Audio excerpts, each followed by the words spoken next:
Let me repeat. Welcome back. It is the final day of the Easter Women's Tournament. And right here at the Entebbe Cricket Oval, it is a very wonderful, calm afternoon. And earlier on, we had the toss, and my colleague, Dennis Karashani, was in the middle, and this was the proceeding. Good afternoon from us at the Entebbe Cricket Oval. It is the Lakeside Oval. Welcome for the final match of the Easter Cup.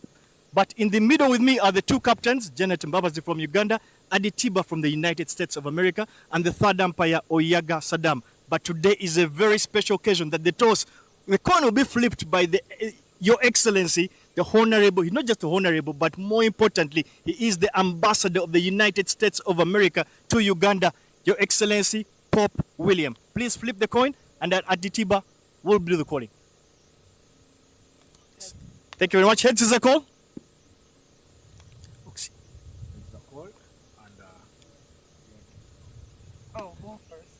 Heads it is. And Entebbe, you have won the toss. Just to let you know, what are you going to do? Ball first. Entebbe is going to ball first. US is going to ball first. Any particular changes in your side? Yes, we have Lekha Shetty in for Giovanna Suhani Tadani. Sorry. What makes it very special? The fact that obviously Your Excellency Pope William is actually here with us. Any special words of wisdom to the rest of those that are watching from the USA? I think we're very grateful to have him come over and get that exposure for USA cricket. I think it makes us and motivates us to perform well and do him proud. Thank you very much and best of luck in this one. Janet, you didn't win the toss today, but what would you have done if you had? I think I would have had a ball first. The wicket is a bit down a bit. I think it's a good bowling track, but nonetheless, the flip goes the other way. We're ready to come and bat. Any changes in your side? Yeah, Konsi, the person we talked about in the morning, will be coming back to bowl for us. Yeah. All right. Thank you very much and best of luck in this particular game. You have won the toss. The USA won the toss and elected to bat first.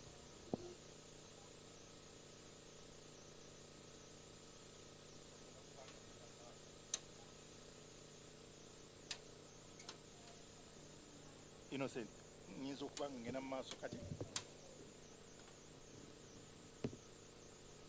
hello, Innocent.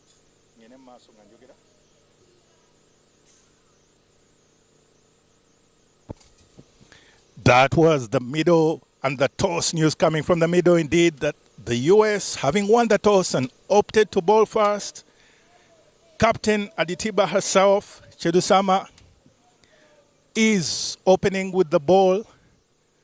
And earlier on, as I mentioned, of course, my colleague was in the middle for the toss. Davis, welcome back.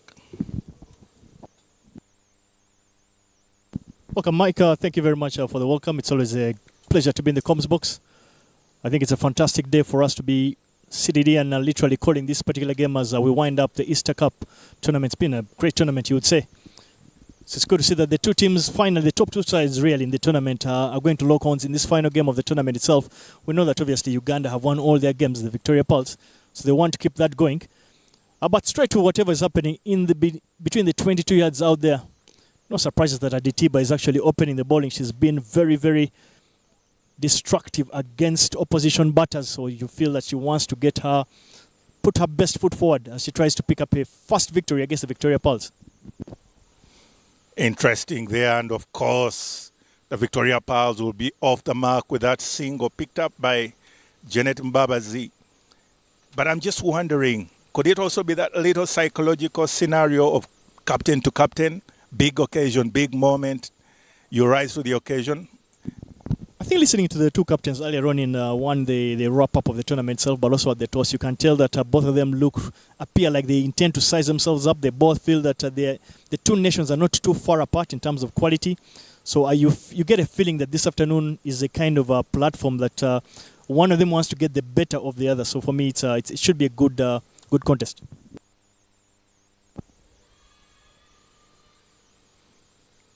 Certainly, Stephanie Nampina has had a rather quiet series by her standards, but of course in her renewed role of being an opening batter, you kind of get that feeling, could just this be the day?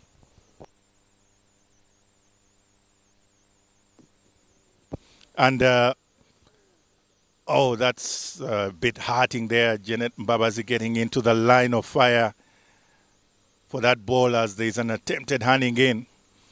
And I'm just looking at this. Of course, as I mentioned earlier on, Stefan Nampina has not necessarily had a good run in this series, but today is just probably that day. It's a final, it's a last moment, it's the occasion to get. What do you think would be going through her mind? Just before we get to that, really looking at that beautiful sweep shot there played behind square on the onside. First boundary to Janet Mbabazi and the Victoria Pulse. Indeed. It's well picked up there from that length and making sure that she rolls her wrist over that one. It's a good shot indeed to open up Uganda's scoring account of boundaries. Janet Mbabazi. Well, Mike, you asked me earlier about what perhaps might be running through Stefan Nampina's mind. You feel that it's a new role. It's a role I feel that she has the competence to actually be able to execute. But as we will be coming back to that particular point, but that brings an end. That dot ball brings an end to the first over. Uganda 7 for no loss.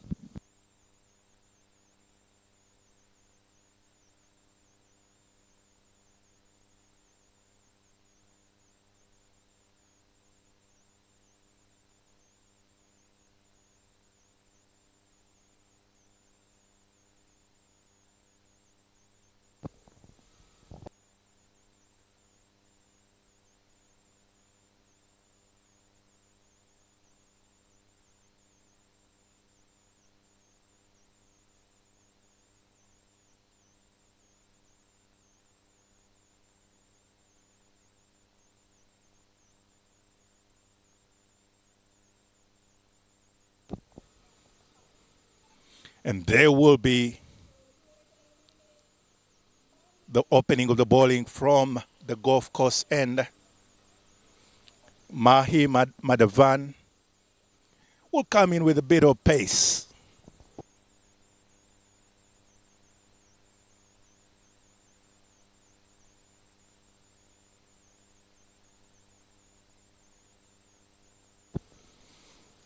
And that is just guided through off the back foot from Stefan Nampina. I would be afraid to imagine what's be going through the mind.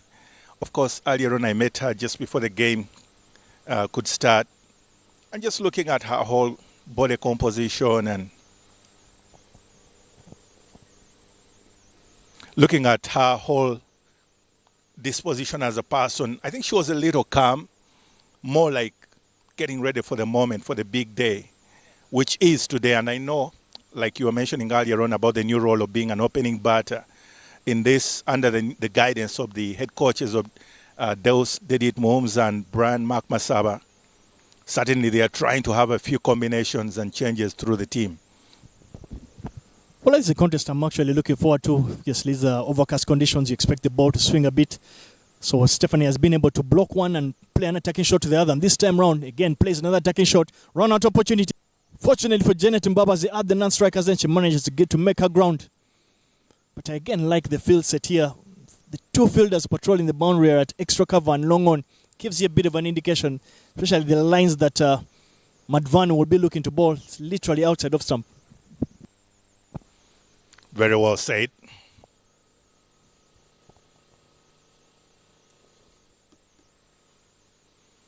It's certainly one of those things as an opening batter where you seem to imagine if all the bowlers are just coming after you, but at the end of the day, it will just take a bit of some grit and sticking in there and trusting her abilities and how she's gone about the preparations. However, credit also to Madhavani. She's just bowling within those particular areas. Until I called it actually this time, she just drops down to the leg side and Stefan Nampina just able to pick it up for a comfortable pull shot for 4. Rocking back on the back foot, and does exactly what would have been expected of a top order batter. But I think for Mike, I want to speak about the aspect of the conditions. I thought it was a magnificent toss to win for Entebbe and do the right thing, opting to bowl first under overcast conditions. Entebbe will be hoping that her seamers today can actually find their lines and lengths pretty quickly Of course, there's obviously a bit of a slow outfield following the overnight showers. So you feel that the USA have gotten the better of the conditions so far? And speaking of those conditions, Madavani able just to pick up again the wicket of Stefan Nampina, who plays with a thick, faint outside edge and just manages to guide that to the wicketkeeper. She's been dismissed a couple of times in a similar way, and today is no exception. I guess we just spoke about that aggressive nature of Stefan Nampina. Sometimes, well, as I say, you live and die by the sword. This time around, trying to perhaps open up that offside. I didn't think it was wide enough for her to play that shot and gets a faint feather. It is very well collected by the wicketkeeper. Uganda lose their first.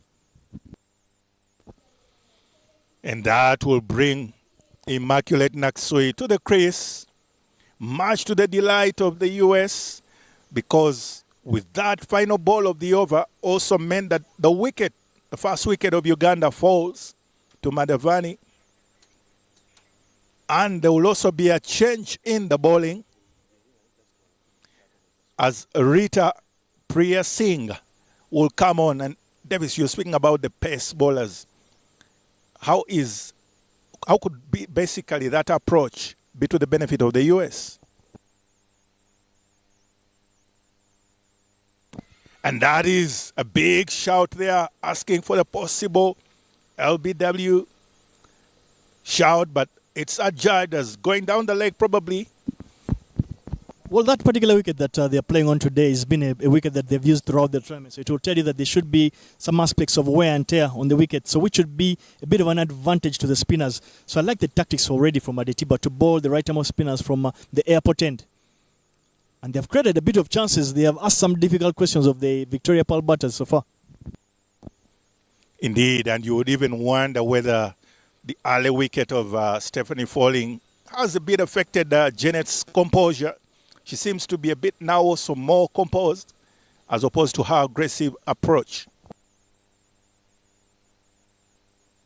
Well, I probably spoke too early because there she goes for a big heave trying to sweep it across, but missing it altogether. Again, credit once again to the way the US is approaching this game, trying to make sure that they have a headway into the innings.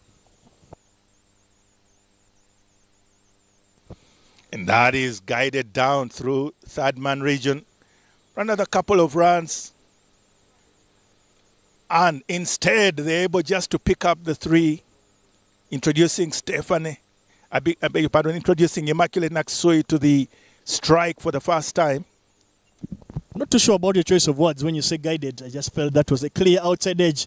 But fortunately for her, there was no field at slip. She manages to pick up 3 runs. But you feel, when you look at the body language of the US fielders out there, you feel today might be the day that they get the better of the Victoria Pearls. I'm a little bit still intrigued with whether Ritu is bowling the traditional right arm off seam that she's been bowling throughout the tournament, or she this time round has opted to bowl some bit of a medium pace. Yeah, it's a bit of a mystery approach there, if you ask me, indeed.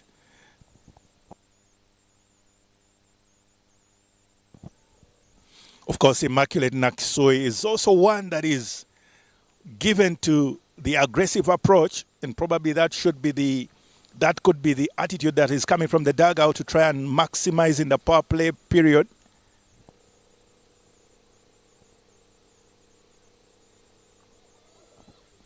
Almost a chance there.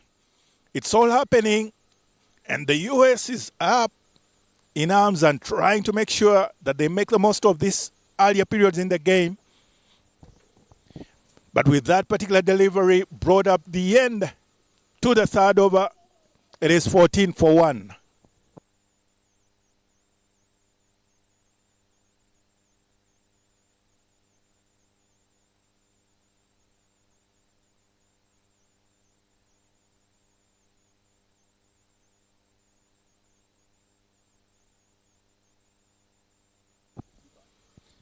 And Aditiba Chudusama chooses to change the ends. It's all happening in the middle, as you can see a little of change, mixes and matches. And I want to pick your mind on this. Could that also be one of the tactics, just to try and unsettle the batters?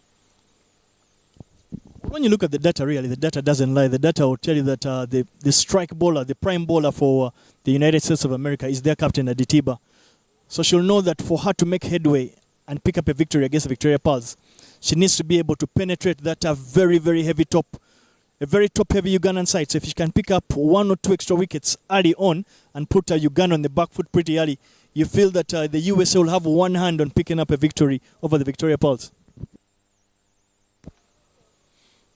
And surely she's definitely grown in leaps and bounds with the confidence on this particular Entebbe cricket over.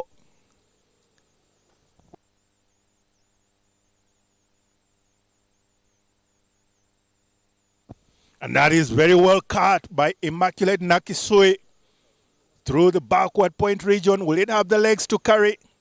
No, rather they will just manage to pick up another 3 runs. At the moment, it's a bit of a healthy scoring rate, but you get the kind of impression that it's a mix of, caution and aggression in the process of this particular batting period for the Victoria Pearls. Well, Mike, you can already see the conditions slightly in the favor of the US. The ball is unable to run over that pristine green to go over the bound because of that slowness in the outfield. So the US will be hoping if they can pick up 1 or 2 wickets at this particular stage, or at least by the time the power play is done, you feel that they would have made headway into that reasonably frail and untested Victoria Pearls mid order. And indeed, Janet Mbabazi doing the sensible thing in just first of all finding her range. You sense that set of tentativeness in her. Speaking of that tentativeness, almost running past that, as it were, because she wanted once again to guide. I know my co-commentator may say it is a healthy edge, but that kind of interesting guidance down through the slip region. She says no slips field in place. But Janet Mbabazi not in her fluent mode as always. Just looking at that half chance of a wicket-taking opportunity, felt that was a slip stamping. You can see that she has the attitude to want to try and get on with things. Exactly what she does there, dances down the ground and this time gets to the pitch of the ball, drives it down to long on, but more importantly, you can see the batters out there. There's a great sense of aggression and intention to try and get things going. But with that single, brings an end to the 4th, and the Victoria Pearls are 19 for 1.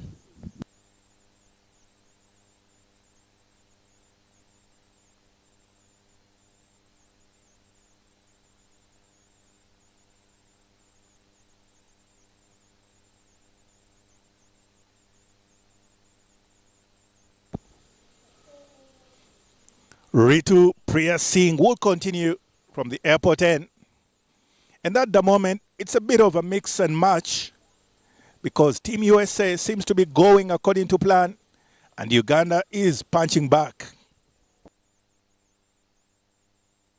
Again, that big turn and bounce that Davis was speaking about earlier on, that with this particular strip, having played so many games before, it certainly will offer something for the bowlers earlier on. Another opportunity goes begging. Big turn and bounce. It even turned and passed the wicketkeeper. And much to the delight of Janet Mbabazi, who is glad to pick up those couple of byes. Well, as you can clearly see, there's already turn and bounce, as you've mentioned. You can tell that it's going to be one of those days whereby the wicket-keeping skills are going to be put to test, especially for teams that are very dominant with slow bowling options. The ball will very easily be beating the outside and inside edges of the batters. Intentionally cut over, up and above. But again, because of that slow outfield, it will be much harder to pick up those easy boundaries. So a lot of running in the middle required of the batters. And gladly, Janet Mbabazi there and Immaculate Nakisui able to pick up a couple of runs.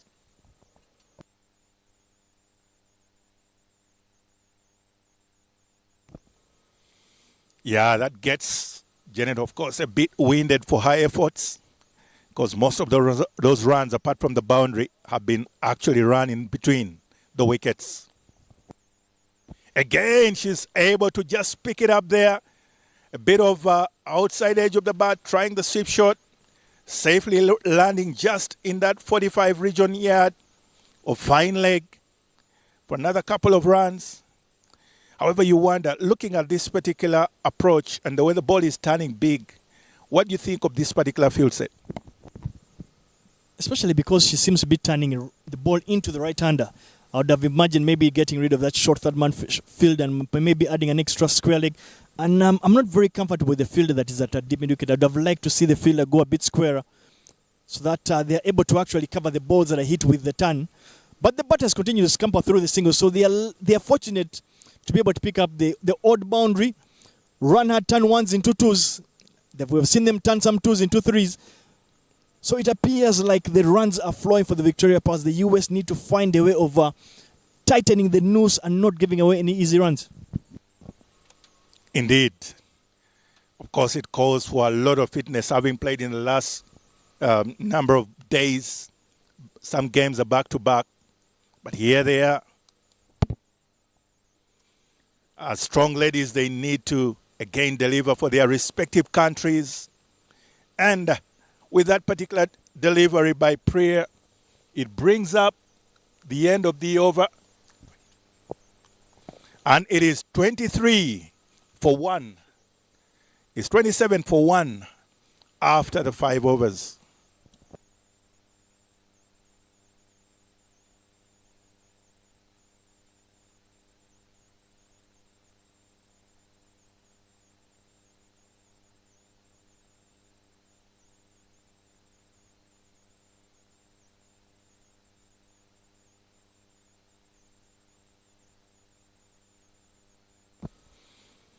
And that will bring Mahim Advan at the golf course clubhouse end. She will continue.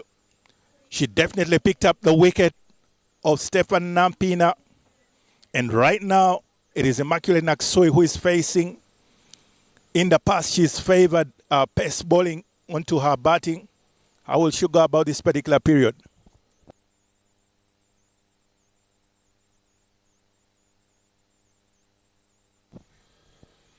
Sort of chips that in a bit of a half-hearted kind of pull shot, but probably you could also blame it on the pitch. That ball stayed a little low. Yeah, you can see the two-pace nature in the wicket already starting to show. Did speak about the wear and tear that obviously would have hit the wicket by now. But Immaculate Nachisui generally scores a lot of runs for the Victoria Powers, but she's not the world's quickest starter. She doesn't get out of the blocks very quickly, so you feel that her game plan is usually to try and give herself a bit of a chance and then later on look to go big. And indeed, that makes for a rightful call to have her coming up in the order as opposed to mid-order, where she may be required to start off the blocks, firing with all cylinders. And Mahi also doing the job for the USA, because with those couple of dot balls, it will take back the pressure to Team Victoria Powers of Uganda.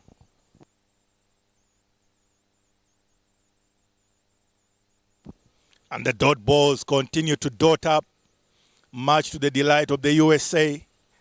At the moment for this over, everything seems to be going according to plan. Well, Mike, I think let's take this opportunity perhaps to give a lot of credit to some people who are obviously key stakeholders in ensuring that the game does happen. The two people out there on the field standing there in red tops and black trousers, the umpires, Nobata B at the... Just a second. Oh, that's picked up very ably. Immaculate Naksoi, just outside, hint of width outside the off stump.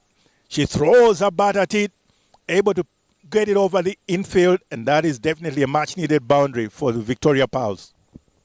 Yeah, much needed, you say, because following up on 3 dot balls in a row for her to finally get that boundary, I feel that she has allowed the batter to slightly get out of an uncomfortable position. But we're speaking about the umpires. Nobata Bistan, who is the main umpire at this particular stage, and Athola Sharon, who is standing at leg umpire. I think they've done an exceptional job. But more importantly to me, especially following the heavy rains throughout the days, the ground staff that have managed to ensure that... It is a wicket! It is Mahi Madvani once again striking. And striking she does towards the end of the over. It is the off stump that sends the bail of Immaculate Naksui flying. And the USA women team is up in arms, rejoicing because they picked up a very important wicket at this period of play. I'm interested in seeing that replay. Felt that was probably a bit too straight. Not enough width for Machel Nachisui to run it down there to third man. And you feel the USA will be the happy of the two sides at this stage at the end of the power play. Having picked up two prized wickets of the Victoria Pearls, you feel that they've managed to peg back the Victoria Pearls' attempt to quickly get out of the blocks and get to that 120, 130 run mark. And surely justifying their choice of bowling fast, considering the conditions. At the end of the day, very clinical approach to the game.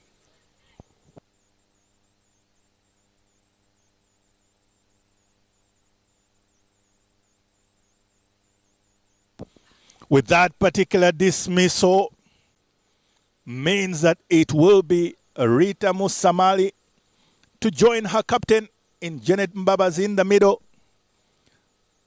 She's always had a very good turnout, especially in the series games. Though she's had a little of a quiet one in this particular Easter Women's series, today may just be that moment where everyone is wondering and everyone is hoping, especially for those that are in favor of the yellow, golden yellow of Victoria Powers, that she will rise to the occasion.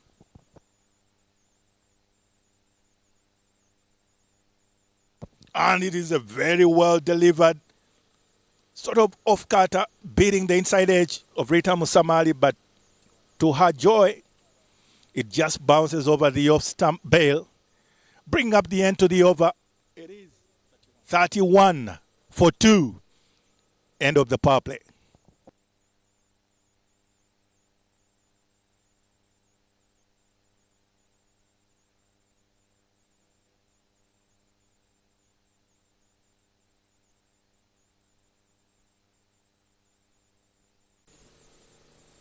Still more flight, and we'll get it by Rita Musamali. The outfield is slow, meaning they will have to run a lot between the wickets. They go for a couple.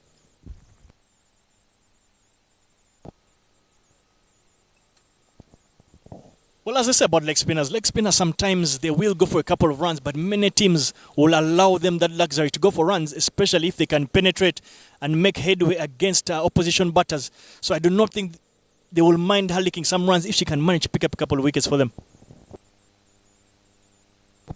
Very well ball yet again. That appeared like a googly bat. Very well played by Rita Musamali. Runs that down to third man. They pick up a single. This is a contest I'm really looking forward to watching. Ivan, I want to pick your mind, especially because Sainavi is bowling to two right arm spinners, two right arm batters. She's finally deployed the extra cover fielder, but where do you think at this particular point she might want to have maybe a slip fielder in there, that attacking option? Really, do we see slip fielders in associate cricket? But it could have been maybe a very good plan. And but the only issue with Sainavi is that she's bowling it too wide, meaning she's giving chance for the batters maybe throw hands and cut. So even introducing a spin may not work out in her favor. So the option of having that short third field and extra cover maybe is enough protection. Well, the dot ball brings us to the end of the over.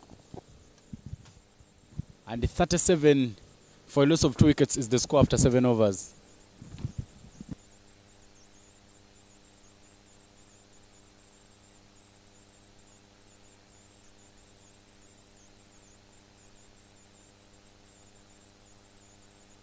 Match day 5 of the Easter Women's T20 Cup here at Entebbe Cricket Oval. It's a great honor that we have been joined by the ambassador of the US to Uganda, Ambassador William Pope, who is still here with us, watching proceedings here at Entebbe Cricket Oval.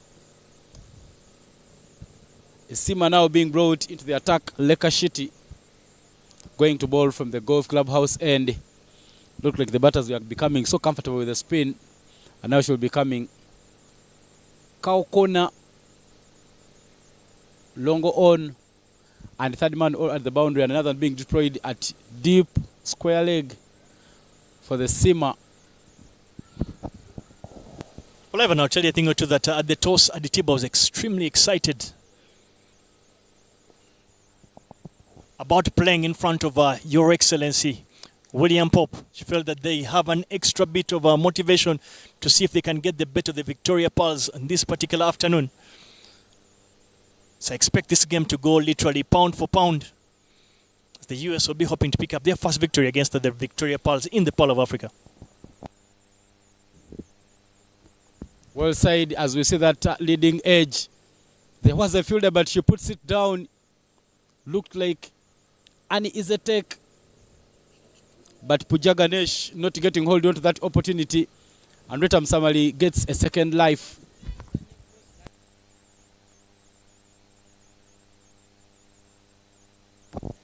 A bit of you can't exactly say that that was timed anyway. You can see the slowness in the wicket. She played into the shot a bit too early and could only get the leading edge.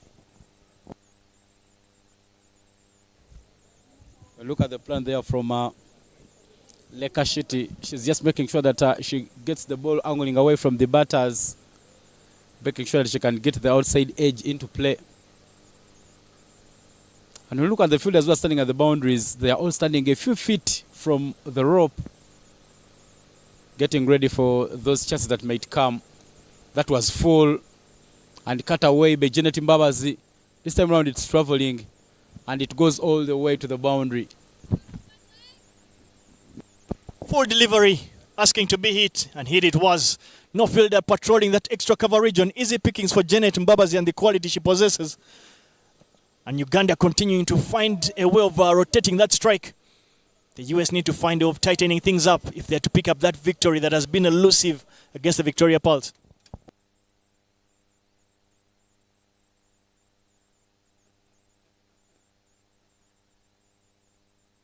They maintain the same field. At extra cover. Especially when you look at that delivery. She bowled that on about fifth stump. Could have easily been another run scoring opportunity for Janet.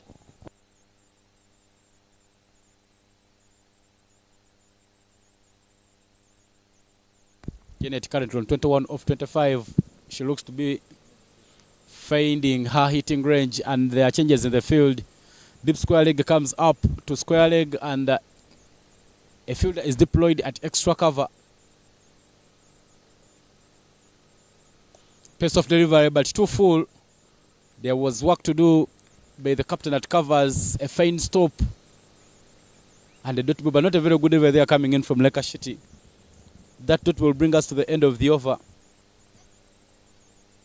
And after 8 overs, 43 for a loss of 2 wickets is the score.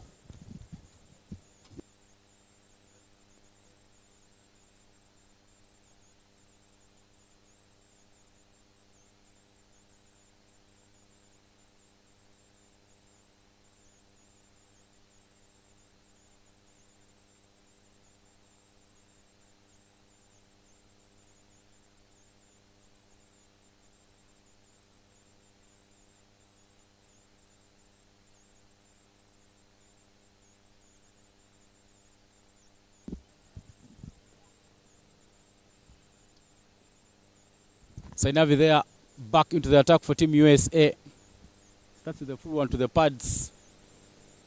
Retam Samali manages to hit it down, but there is a sweeper cutting that one off to just a single. Well, speaking to Aditiba at the toss, and of course in that wrap-up show before the game was played, they felt that as USA team they have their combinations in order as they look to try and prepare to go into the tournament in Kigali, actually starting at the end of this week. Tournament whereby the USA actually the highest ranked team in that tournament. They'll be hoping to make inroads and pick up that bit of silverware. Innovative there from Janet Mbabazi as she plays a reverse sweep. She feints the gap, but they will only go for 2. The outfield has been slow and not giving them chance to pick up those what could have been boundaries. Good shot there from Janet. Not just about the innovation, but understanding that the boundary option is on the offside because there is no extra cover. So she just needs to get enough of that, enough wood on that one to actually beat those fielders that are patrolling that short third man and backward points. So for me, that's a very good option. Good cricket intelligence from Janet.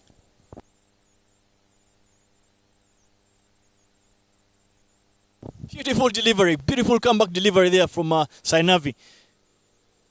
Literally showing off to the batters that she actually does possess the googly as well.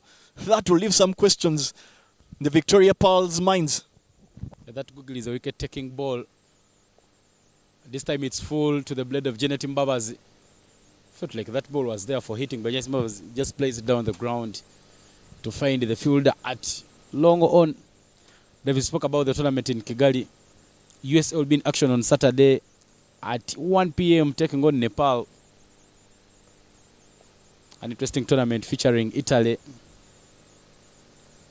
Nepal, Vanuatu, and USA, including the hosts of Rwanda.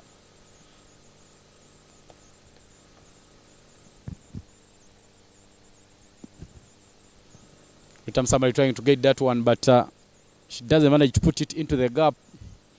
And it's a dot ball to mark at the end of the over.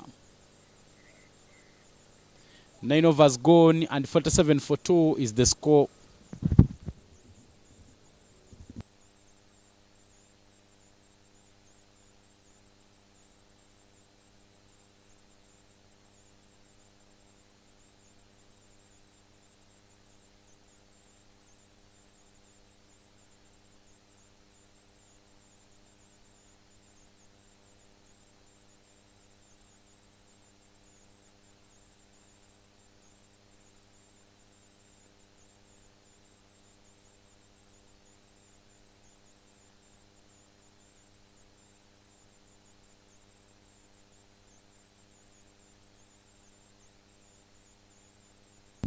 There is another bowling change there for Team USA.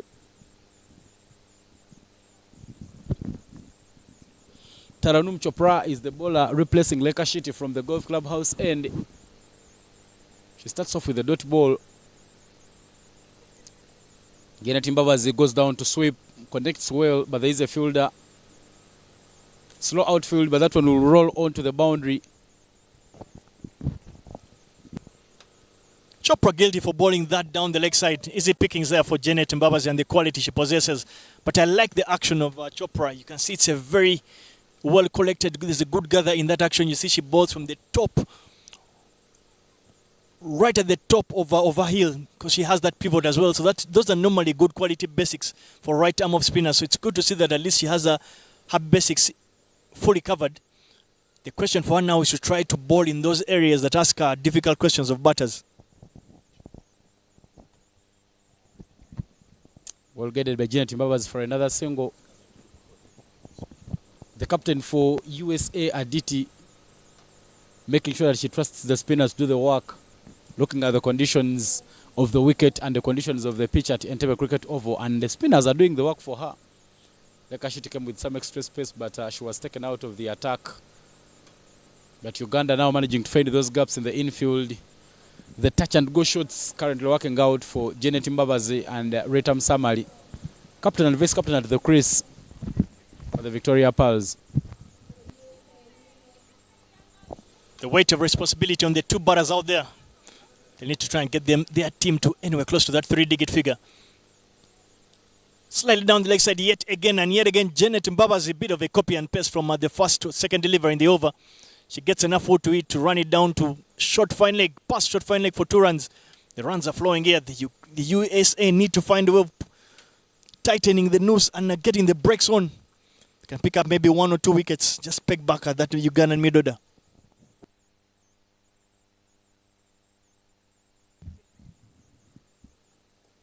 Final ball of the over. Fumbled, but it will only be a dot ball. And at the end of the 10th over, at the halfway mark,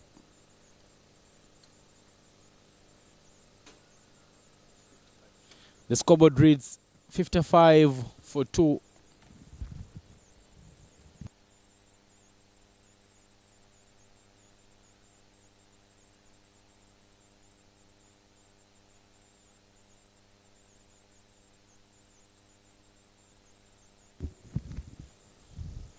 Not sure when we see Janet Mbabazi and Ritam Samali trying to accelerate.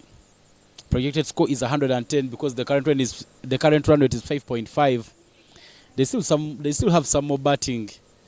Proskovia Alako, Esther Ilok, Marisa Yokot, and Kevin Awino are all the other batters who can come in and score some runs for the Victoria Pearls. So maybe they should see off about 2 or 3 overs. Then try and make sure that they trust their brains and say, let's try and start attacking. Well, the game seems to have evolved beyond just that. The value in terms of wickets in T20 cricket is continue to go out of the window, really. It's about just how impactful you can be with the number of deliveries you face. And yet again, they decide to drop and run and successfully do so.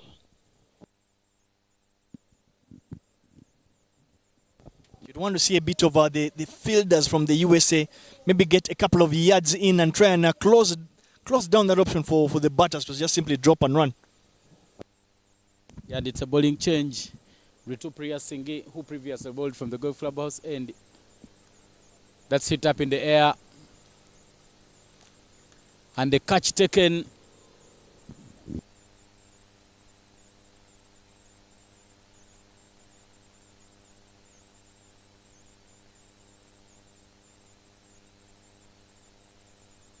And the third wicket goes for Team Uganda. It will be the captain who departs. Janet Mbabazi trying to lose her anger and hit that one hard. But in the end, she could not hit it over the fielders in the inner circle. And another wicket falls for the Victoria Pearls.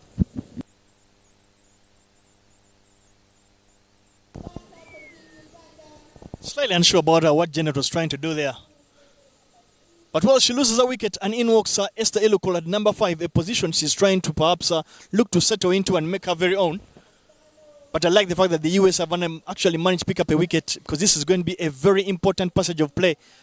How well they can look to restrict the Victoria Pearls in the next 4 overs will actually be a heavy determinant factor in perhaps the final total that the Victoria Pearls actually do get. Janet Mbabazi falls after posting 31 from the 36 deliveries that she has faced for the Victoria Pearls. And the new batter in is Esther Elok. Previously, an opening batter alongside Janet Mbabazi in the previous tournaments. But going into this particular one, she was dropped down in the order. Stefan Napina being promoted.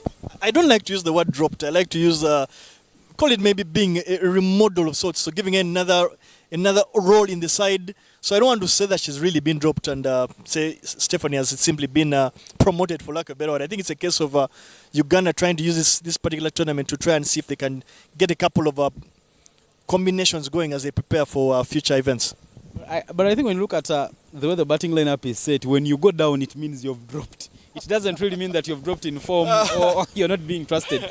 But it would be just a proper English phrase to go down, to drop, because he brought down in the order. Well, the literally interpretation being put together here by Ivan Sajabi, but I hear what exactly you're saying. But perhaps maybe for her, she'll be hoping that it's a role that she can look to relinquish and make her very own.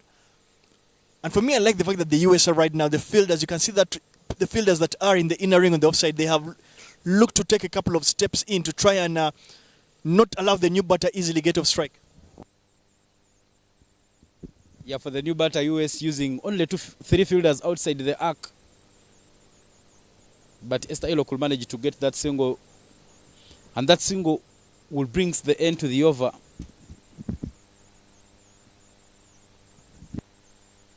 .57 for 3 is now what the scoreboard reads after 11 overs.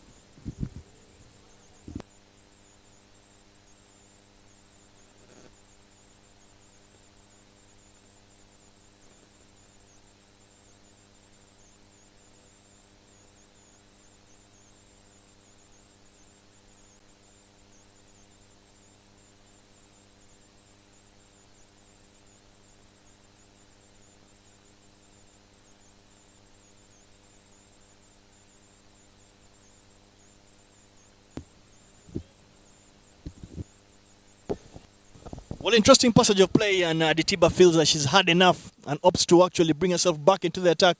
I like the way she's broken down her overs. She has bowled in spells of just one. Hits that one in the air. Esther Aliko, does it have enough in it? No, it doesn't. They managed to scamper through for a second. But Ivan, I would tell you a thing or two that Aditiba right now bring herself back into the attack to bowl at these 2 batters. She's simply trying to pick up at least one of these. If she does pick up one of these, she'll know that she's easily taken 5 or 10 runs out of the Ugandan total. Yeah, so far 6 bowlers have been used by USA women, and Aditiba has always been in the wicket column.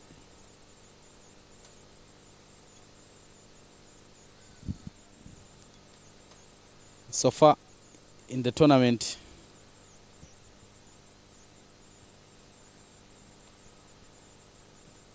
She's been getting wickets and she is the leading wickets taker for USA women.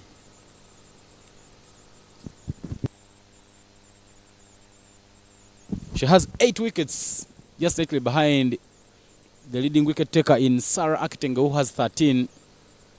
And still speaking about her spell, Entebbe, she has an economy of 4.88. Not so bad in T20 cricket. Now she comes back again to try and make sure that she hunts for another wicket for USA.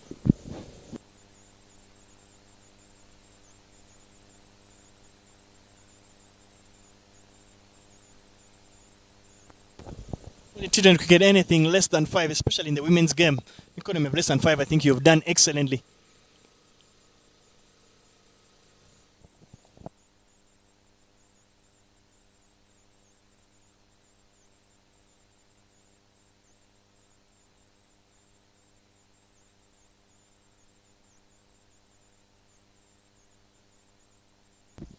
That single brings us to the end of the over.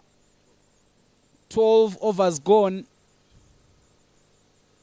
And as we come to the end of the 12th over, 60 for a loss of 3 wickets is what the scoreboard reads for the Victoria Pearls of Uganda.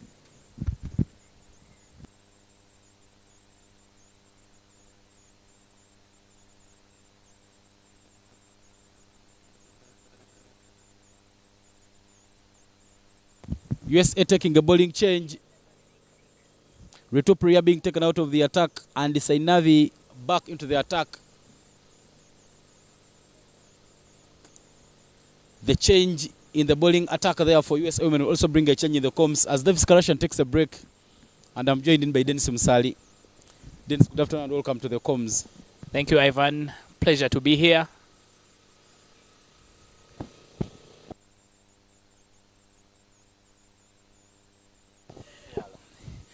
Pleasure to be here. A bit of a struggle for Team Uganda to try and find second gear. Very, very good flight on the ball, so there's a bit of struggle for Esther Eloko ball when she's still in her crease. This time she finds the 1 run. Labored single from her, but either way it will work. Uganda have been fluid throughout the whole tournament, scoring a lot of runs. But today, situation different. Ivan, you've watched more games than I. What has been the difference with the American team? Then I think when you look at the conditions of the pitch following the heavy power, the outfield is slow. It has not been very easy for the Victoria Pearls to access the boundaries. They have been just making sure that they run a lot between the wickets. And clearly you could see a slightly smaller total on the cards for the Victoria Pearls. But with the sun starting to come out, things might change in the second innings. In terms of boundaries, we've so far seen only 5 boundaries in this game. But as we come to the end of the 13th over,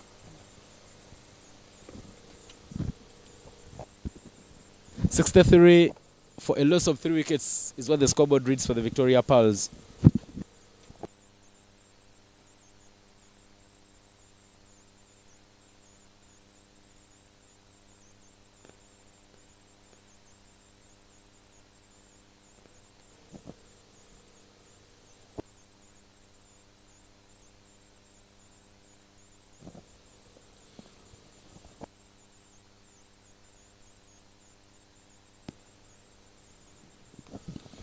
Yeah, projected total of only 96 runs if things stay the way they are until the end.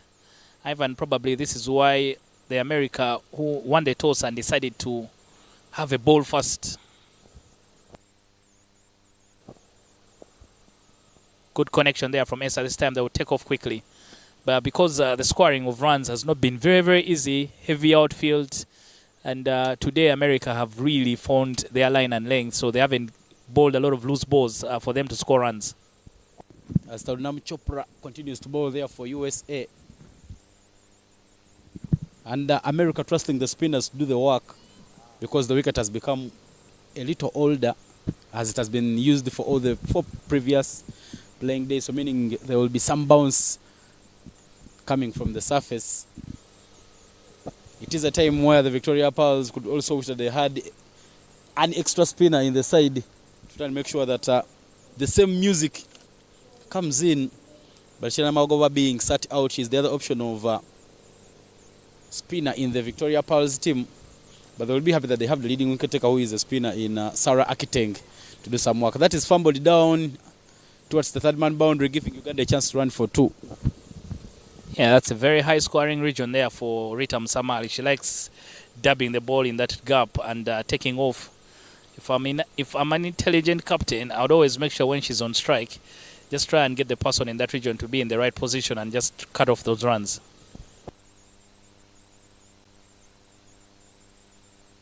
Yeah, dab and run, but turned down by Esther Eloku. She wasn't ready for that one. The 14 overs are down for Team Uganda. The Victoria Pearls yet to find range. They are still struggling. 66 for 3 is where they are now after 14 overs. Rita Msamali and Esther Eloku. Rita given a reprieve, put down when the catch was easier to take than drop. And she's been able to ride her luck so far. Esther Eloku out there in the middle for her, a new role for her in this tournament, batting in the middle order. She's 6 of 16 balls.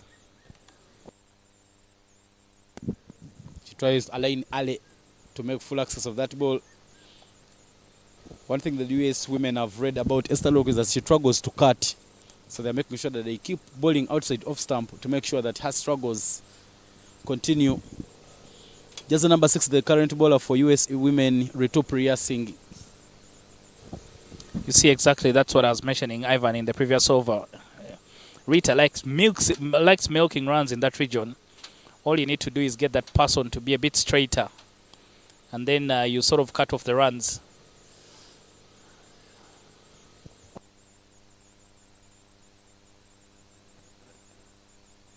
A chance, but will fly. Will land safely and they will pick up an easy double. One of the things I've liked that the Victoria Pearls have tried to do new things in this tournament. Dropping Esther Eloku down the order, not a bad idea. But I think she will need to train for that position. People who bat in the middle order are some of the best batters in the world. So you need to have so many scoring options in terms of shots for you to be able to survive.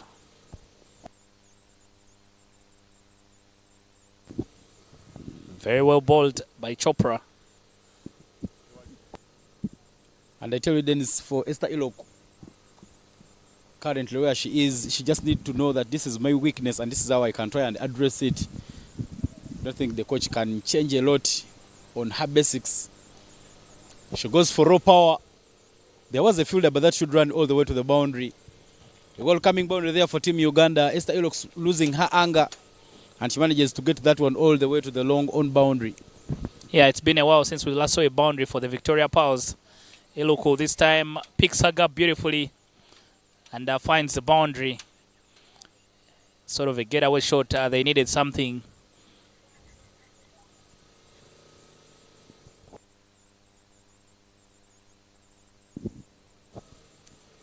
Again, a very good cricket there. After the boundary, you get the single. I think one of the things that would suit this position for Esther, for me, is her character. That she's a brave girl. So once she's able to make sure that she can complement that character with some good cricketing skills, I think she'll be able to survive. But 15 overs gone for the Victoria Pearls. 75 for 3 is the total. Projected score slightly up to 100 runs. I don't know if 100 would be good enough. The last time the two teams met, the USA was bundled out for only 59. But maybe 100 would look like an achievable total. I think yes, then it's both psychologically and looking at the batting collapses for the US team. But now the captain will be coming to bowl her last over. Some things have been a trend in this tournament, Ivan. I'll tell you, every time Uganda are looking for a single, they want to use their soft hands and take off.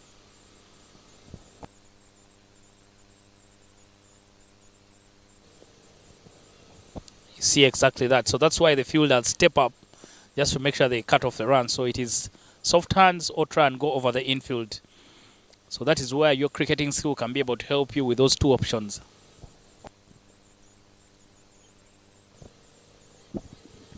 Entebbe using only 3 fielders, long on, deep mid wicket, and deep square leg. But deep square leg standing a little close.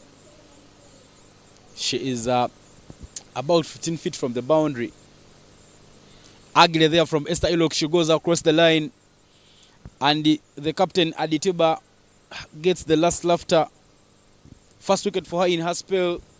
And it will be Esther Ilok to depart for the VPs. Yeah, very predictable with the way the Victoria Powers play. Every after a couple of dot balls, they're always trying to go across the line. And not different this time. Sometimes you'd say like some things in life are obvious, like death and taxes. The Victoria Powers for them as well, going across the line has really been something they've been going to every time they're in trouble. Esther Iluk, after looking very, very good, she decides to go across the line. Very, very wild hack across the line. And she loses her wickets. The first wicket for the captain. The captain has been phenomenal for her team throughout the whole tournament with ball in hand. I think that's where she's shown her leadership skills. Picked up 2 Player of the Match awards because of her bowling.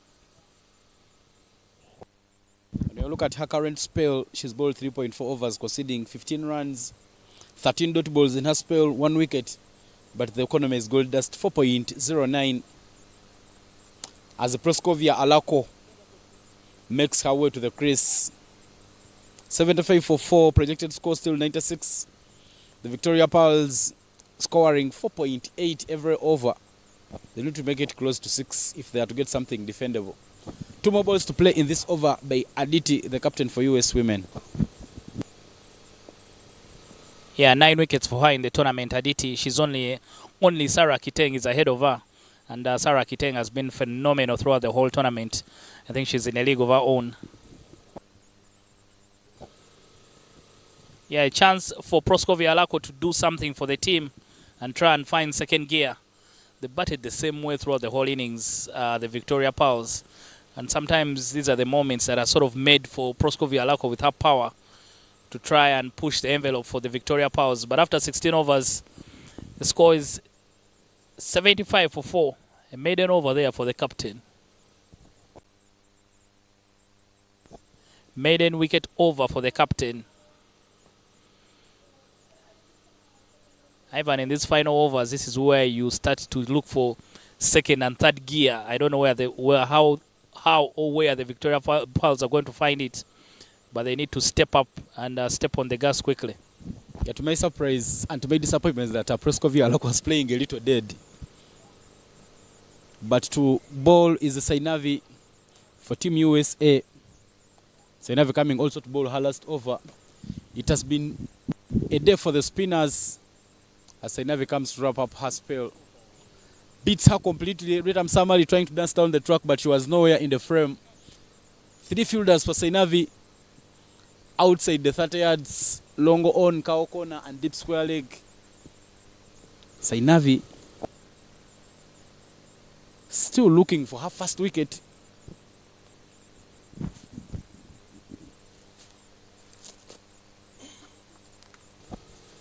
Yeah, there's a break in play here. I don't know what the umpires are calling for, but I think there's a bit of a trouble for Rita Msamali. She's gone down on all her fours. She didn't look very good trying to stretch for that ball. She might have hurt her muscles trying to go for that long stride. Yeah, I think you have to credit the bowler because the way she was dragged out of her crease by that flight and then deceived in the air. So much turn on the ball. But you hope that she's well. And Rita Msamali, very, very good runner between the wickets. If she's not fit enough, then that is something that will be taken away from her game. Most times what most players do is that if they're unable, instead of inhibiting the whole team when you're not running well between the wickets, you just sort of sacrifice yourself and retire so that someone else can come. There's still some able players coming through for the Victoria Pearls. Yeah, I think from within our eye shot we can see Malisa and Kevin Awino ready to hit the ball to the beach. And for now, we are back into play. Ritam Samali is still trying to access that Fadiman area. She tries to get that one, but she was nowhere close to the ball. Yeah, and this time they put a fielder for her. I think the US have been listening to her commentary. See, every time she's trying to run the ball down there, and this time there's no run immediately because they placed someone in that zone. She was making so many runs out of that area. And the biggest issue for Uganda since last year, Dennis, has been how Uganda bats in the death. These are the overs to hit, but clearly we don't see runs coming there for the Victoria Pearls. Conceding so many dot balls, looking at the previous over, which was a wicket maiden over, and now 4 dot balls in this over. Yeah, and that's the thing. And for me, that was a bit of the worry that if you take Stefani Nampina out of your mid-loader, you sort of lose power at the back end because everyone else is not a power player. They are players who like to accumulate runs rather than go for power. So you need to make sure that if you're a top-heavy team, you're scoring so many runs at the top and then consolidating at the back end. What a beautiful over. And a very, very good stuff here from the Americans. Back-to-back maidens here for the Americans. They are putting a stop to the run scoring for the Victoria Powers, and they'll have to go to someone to try and push the envelope. So, and after 16 overs, after 17 overs, it's 75 for 4.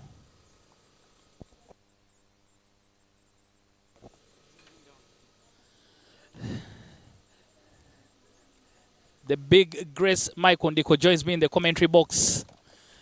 The Victoria Powers could use some of his power in these final 3 overs. Thank you, Dennis. Certainly, sometimes that's just an adage, as the common saying that power without control may result to nothing. Somehow it never worked for you. Everything was about power for you. But the Victoria Powers, the first run they've gotten out of from 13 balls, that is the first run they've been able to score off the edge there for Proskovia Alako. Goes leg side, Rita Musamali coming around very, very well, but Rita very quick between the wickets, so they will get a double. So Rita likes to manipulate the field like that. Sometimes that is her downfall because she shuffles across the line so far away, and she's either trapped LBW or loses her wicket.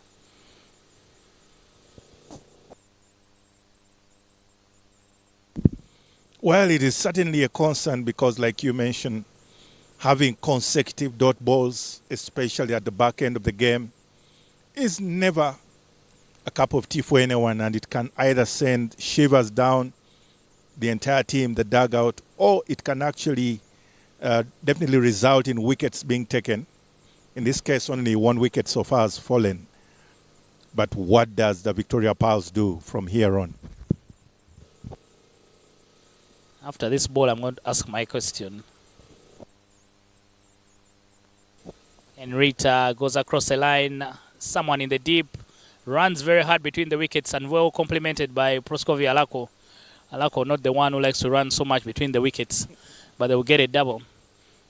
I mean, you coach the team, Michael. You've coached the girls before the Victoria Powers, but you're also a cricket coach. I don't know. In the last 5 overs, the Victoria Powers have really struggled in the overs where you feel they should be going for power. How do you solve that problem as a coach? And after this ball, I'll expect an answer. So hold your thoughts. Again, goes across the line. Tidy, bat on it. They will pick up 2 runs. Rita very quick between the wickets. Another double for the Victoria Pearls. A good over considering how the last 2 had gone. But the Americans still in good control. 82 for 4 after 18 overs.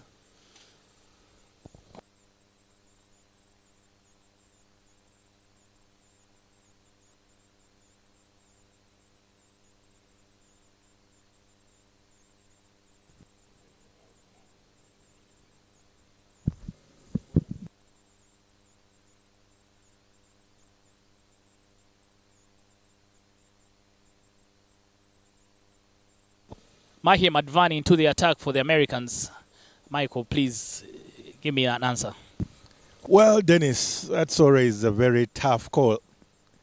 But to be honest, I used to believe in the tried and tested. For example, power hitting is a thing these days. And I remember the time I coached, it wasn't really a thing for the women's team. But I believe you can't change certain winning formulas and you have to go back to such practices. Yeah, Mahim Advani into the attack. They will get off to a single. Mike, you make it sound like you are coaching in BC. Well, power hitting, basically what I mean is range hitting, where you get the opportunity to find your range and try to hit it. And yes, it's been a while. It's almost 7 years later. But yes, the women's teams do change quite fast in leaps and bounds. And this particular Victoria Powers has really changed a lot in the last 5. Again, trying to go on one knee, Rita. Seems Rita has made up her mind that she's going to try and milk everything on the leg side. And speaking of the changes, of course, we've seen the batting orders. At some time when I coached, I think Proskovia Lako was opening the batting. Rita Musamali was, of course, in the top order. And today they are now partnering, but they are required today to hit in this particular period. And probably this is what will happen. Can see there Lako trying to line up the ball. They'll have to come through quickly. Just the one run. See a good intent there from Alako, just trying to line up the ball. Never got the connection. Yeah, Mike, and you make a valid point. Just looking through the batting today, the strike rate of the batters, apart from Janet, who's 86, everyone else has been somewhere between 60 and 50. I don't know if that is down to the good bowling for the Americans, or it's just an off day for the batting for Uganda.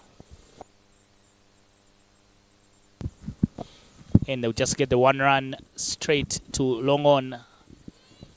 No, certainly today's batting has left a little more to be desired. You could say, could it be the impact of a longer tournament, playing 5 days? Altogether, it is about just rising to the occasion. And it's the final, so you would expect your energies to be reserved for the final moment. Hopefully that's what Proskovia has today.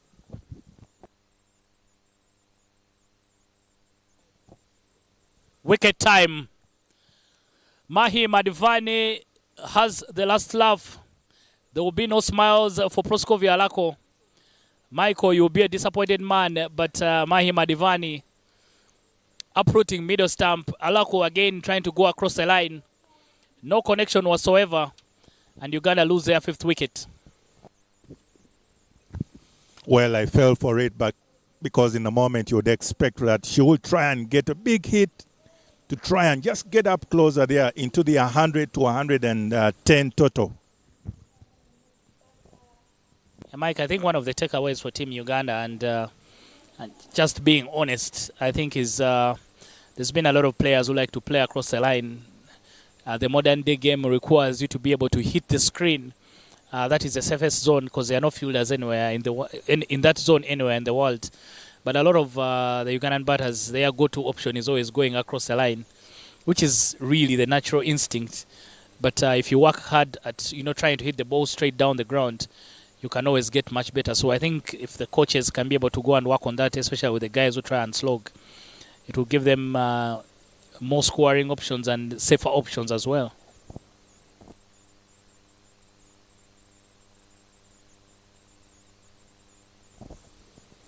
Goes cross the line, Malisa Ariokot. The push for a double, not very comfortable, but Rita Musamali will always run for your life. And she's been able to get in there quickly. Double to get off the mark. 89 88 for 5 after 19 overs. 6 more balls to come. Mike, like I was mentioning, that was really my biggest takeaway and observation from the Victoria Powers, that a lot of the batters really like playing across the line, which for me at this level, I think at this level sort of takes away something, because you sort of lose the wicket at the wrong time when you most likely need the player to try and push the initiative for you. Absolutely.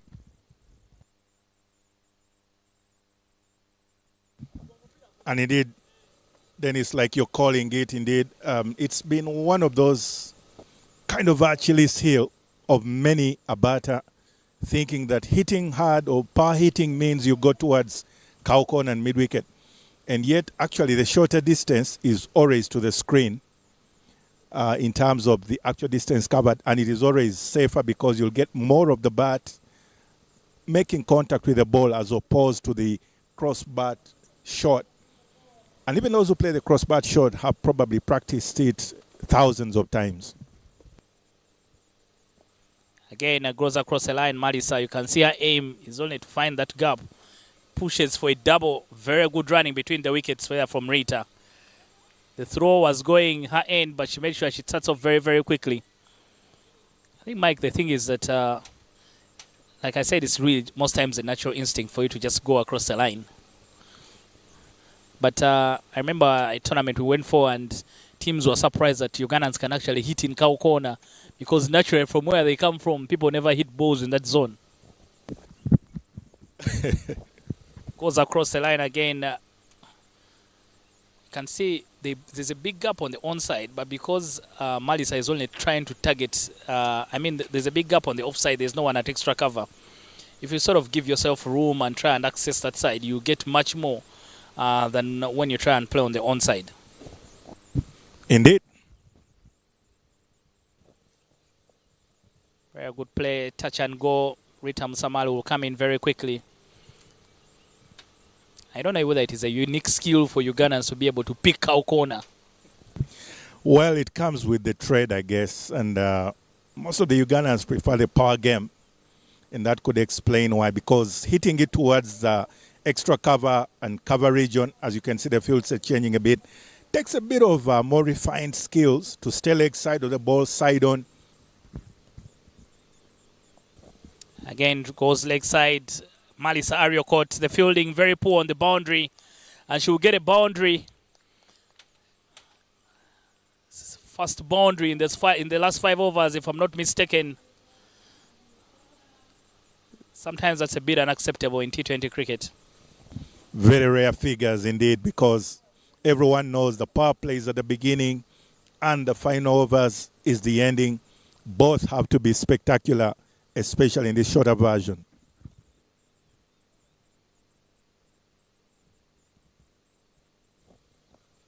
Again, goes for more power, Malisa Ariokot, and that beats the two fielders out in the deep. Back-to-back boundaries for the Victoria Pals. Something that the Victoria Pals needed and something that has gotten the fans excited. And the Ugandans finishing on a high. Malisa Ariokot gets 2 boundaries off the last 2 balls of the game to get the Victoria Pals to finish on 101 for 5 in their 20 overs. Been a valiant effort by the Victoria Pals to get there. They struggled a bit in their final 5 overs, but in the end, they get to the 3 magic numbers that will give their bowlers something to bowl at when we come back for the second innings. Malisa finishing on 13 of 5 balls, and Rita Msamali hanging in there, 21 of 32 balls for her, as the Victoria Pals finish on 101 for 5 in their quarter of 20. Just a replay of that shot. Picking it up early. It was a bit of a scare there for the field at the boundary. Thankfully, that sailed over her forehead because it could have actually made contact with her head. Yeah, I think they got in each other's way, the two fielders. And in the end, it was just calamity at the boundary. But a good way to finish for the Victoria Pals. They won't be disappointed with that. Led by the captain, Janet Mbaba's top squad for them, 31 at the top of the order. The bit of struggles there in the middle overs for them. But in the end, they find a way to 101 for 5 in their 20 overs. And that's a summary of the game. Janet Mbaba, 31 from 36 balls. Rita unbeaten on 21. Esther Iluku struggled for half 14 of 25. But Madivan with 3 wickets for 13. And the captain 1 for 15. No extras bowled by the Americans. Very, very good discipline after bowling right in front of the ambassador who's here today at the lakeside over in Entebbe to watch the game. We'll be coming back in the second innings. The Americans need 102 runs from 120 balls.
And Sharon Athaula awaiting the Uganda women, the cricket Victoria Pals, to run on in the defense of that 101. Welcome back, Dennis.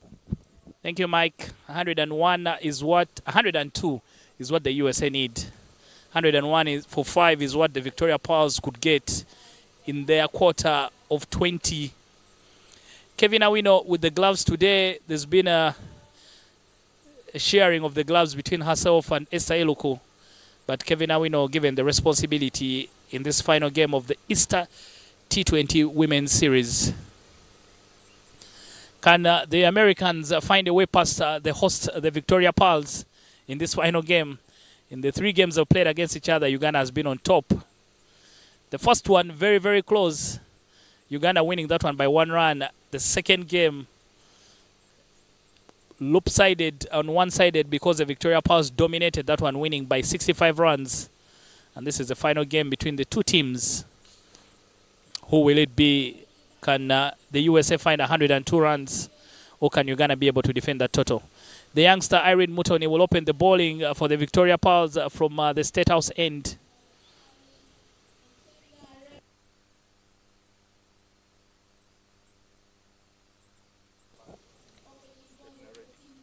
Chetna Reddy and Sainav Kambapali, the openers for the American team. Just received the sheets here for Duckworth, but I think there is no chance for that. All 4 seasons in Uganda happening in this one day. The sun has come out so much. Yet Uganda, when they were batting, you felt that it looked a bit cloudy. But now the sun has come out in full force. First ball coming up from Irene Mutoni. Good offer immediately. Gets off the mark. Will that get to the boundary? Yes, it will. The chase in vain there for Malisa Ariokot. And the Americans are already underway with the boundary. Sainavi Kambalapali is the lady in action there for the USA women. First off, not taking any prisoners because she is in the mode to score big. And that is a very good contest to see this afternoon. Like Dennis was saying, in the morning it was overcast while Uganda was batting. And now with the sun up, baking the middle. It is immediate action. And indeed, Irene Mutoni has to definitely make a comeback. That dot ball means that it's going to be a total contest for the rest of this innings. Yeah, very good comeback there from Irene. This time holding her length back. I think it's just a boundary ball that some of these fast bowlers for the Victoria Powers have to get out of their system.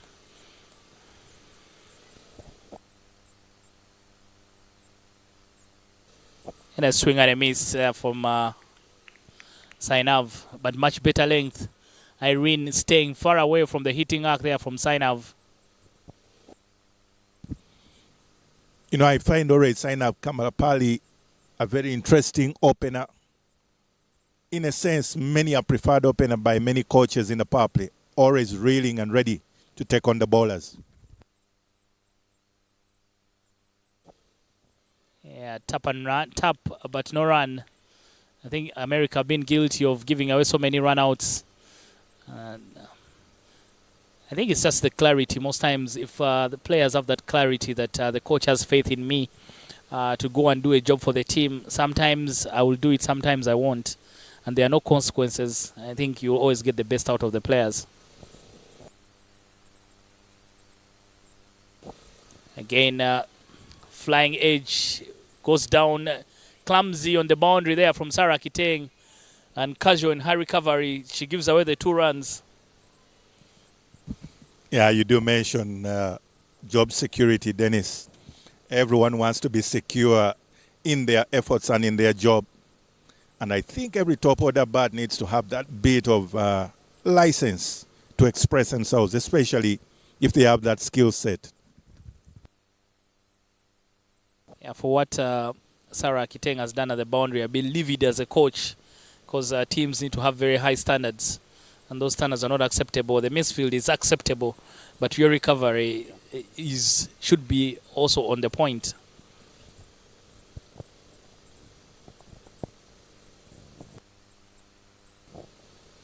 And trying to force the issue there, I was wondering where the change had happened there for the Ugandans. They had put down very defensive already. They sent Immaculate Naksui down at long off and then brought back Konsi Aweko into the ring. Because with the line and length that Irene Mutoni was bowling, there was no chance that someone is going to line up and hit her in the TV. So you're better off, sticking. Make sure you stick with the guys up front and offer her that protection that if you want to try and take me on, maybe we could get you out. But the first over is gone, and the Americans have been able to get 6 runs for no loss.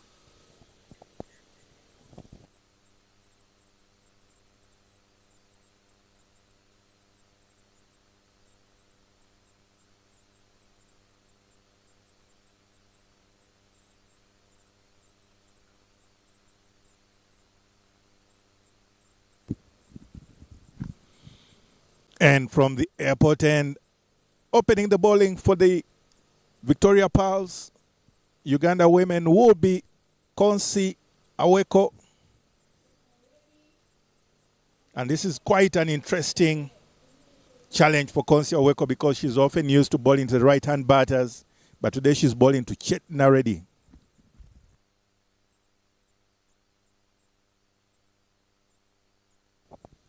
Yeah, the very, very experienced consulate, Aweko. Clearly, Uganda means serious business by making sure she features in this final game of the series. They want to finish on a high. She's been used sparingly throughout the whole tournament, but they want to make sure they finish on a high.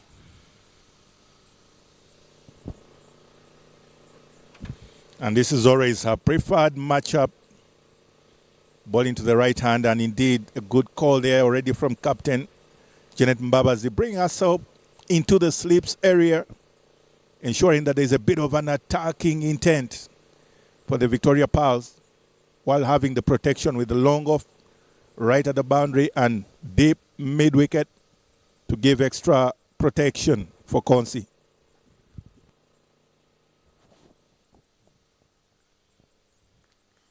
Very good start here from Consolate Aweko. Like the attitude today from the Ghanaians. I feel like something is going to happen. And whatever is going to happen may be good for the Ugandan team.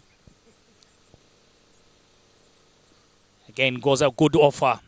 Very good shot, picks the gap and takes on Konsi and to the boundary.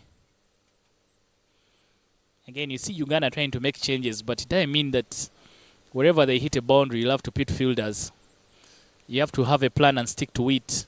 Sometimes you need to respect or appreciate your batting, the batters. Very good attitude from the Americans so far. Indeed, I was wondering what you were implying about the attitude of the Uganda women, because as it stands at the moment, there is something in it for the USA, and that is the shot. They thought about the run, but sent back very quickly, but by Consolate.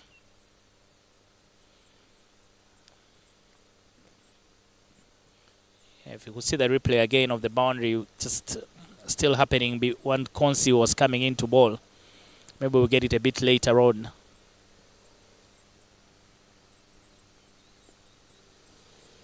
And Mike, that's something we spoke about, that boundary ball there from the Ugandans. There's always a boundary on offer from what they are bowling. And if you're patient enough, you could be able to milk it. And especially knowing that it's just a shade over 5 and over required.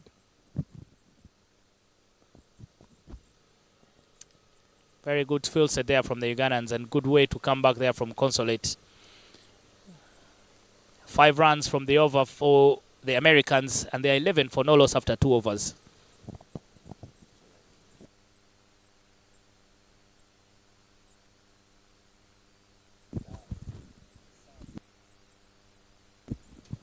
And that's the USA dugout. The whole picture seems to speak volumes. Of course, they had their very own, the ambassador to Uganda, present watching them. And that's a replay there, picked up very well. And it's indeed deposited all the way through Cow Corner region, because that was pitched up. That always one ball in the over to give the boundary that Dennis was mentioning earlier on. Irene Motone will continue from the set house end. Sign up today. She means business.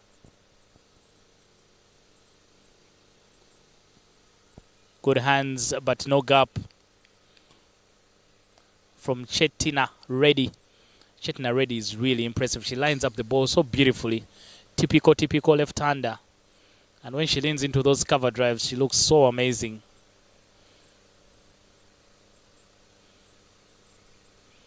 If you try and come very close, I'll tell you you'll be in trouble.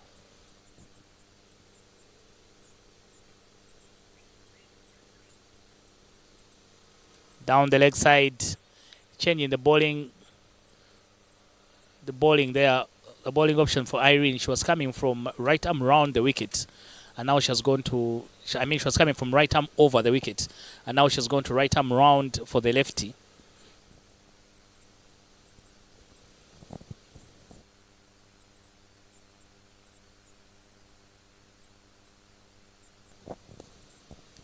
That's what I told you about. When she lines up the ball, she lines them up so well. The Irene needs to be very, very careful. Don't get so close. You do speak about the lining. I tell you, even just a sound from the bat, you feel it has come right out of the middle of the bat. And anything that will be closer will definitely be followed up with a proper vertical bat over the bowler.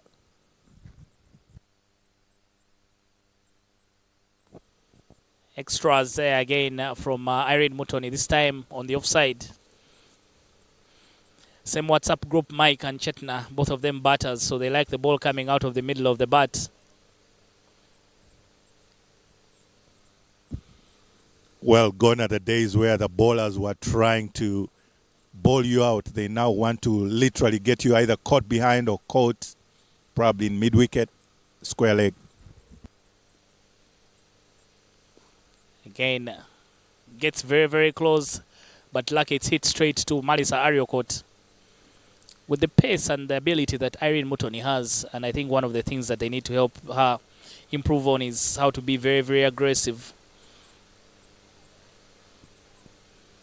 Aggressive with your line and length, but also aggressive with the pace. Sometimes she's a bit okay. Very well played into the gap at mid-wicket, so they'll get the 1 run. I think for everything, when you're blessed with the kind of pace that she has, it's not okay to just be okay. You do talk about being gentle in pace. Even if you're bowling the gentle pace, at least let there be swing, let there be questions for the batters. But as it stands at the moment, the batters are comfortable just to rotate the strike and wait for your loose ball to get the extras plus the extra that may come up in the over, making their job much easier. Yeah, exactly, Mike. Because then at this level, the bare minimum is that you have a slip in there. And when you have a slip, you're more aggressive. You're trying to put pressure on the batters. You're asking a lot more questions. But now you're playing it safe just to make sure you don't concede so many runs in the over. And sometimes that never gets the job done.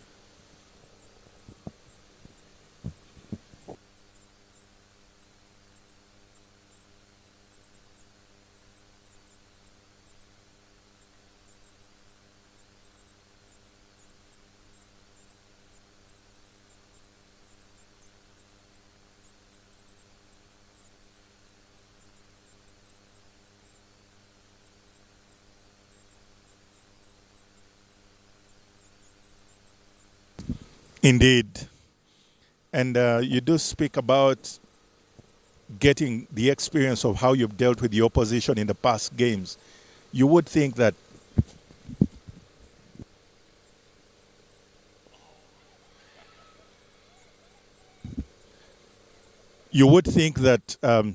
having played a particular player for a while, after some time, you know their strength and you're able to work within their limits and make sure that they don't get an expansive play. And particularly with that shout out for possible LBW means that it has brought up the end to the over, and the USA are at 16 for none after the 3 overs.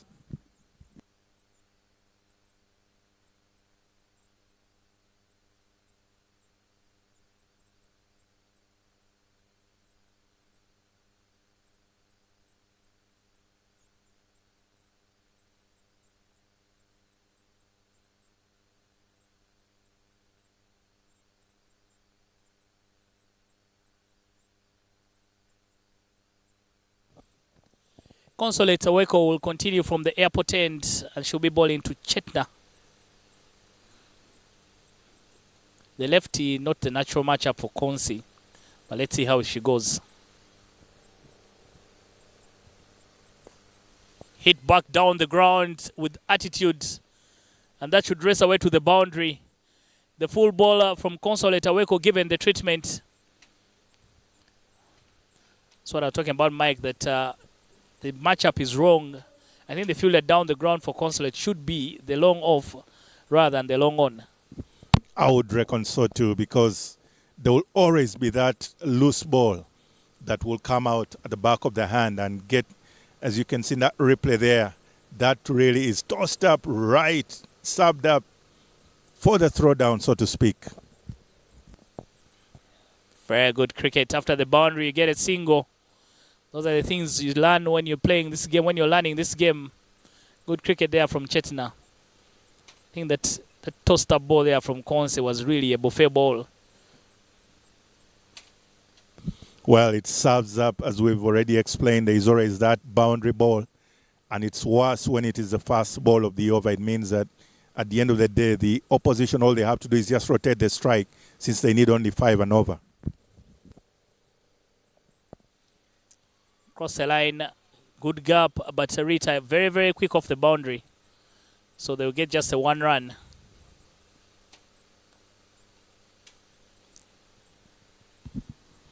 The other thought I've been having, Dennis, is it's interesting because the USA's bowling had quite a formidable spin bowling attack. And yet, while playing against Uganda in this series, it seems that the playing against spin has been their limitation. Yeah, much better again from Chetna. This time gets it through the gap on the leg side, and they'll get the 1 run. And Mike, you mentioned it, when the first boundary comes off the first ball of the over, so the bowler is on pressure to try and control the runs from the rest of the over. It does open up, indeed, the rest of the over to maximize it to an 8 to 9 and over. And so far, with already 7 in this over, it means that Consolata Aweko is the one on her back foot together with the Victoria Pals, and the batters will definitely be doing a good job in this power play period.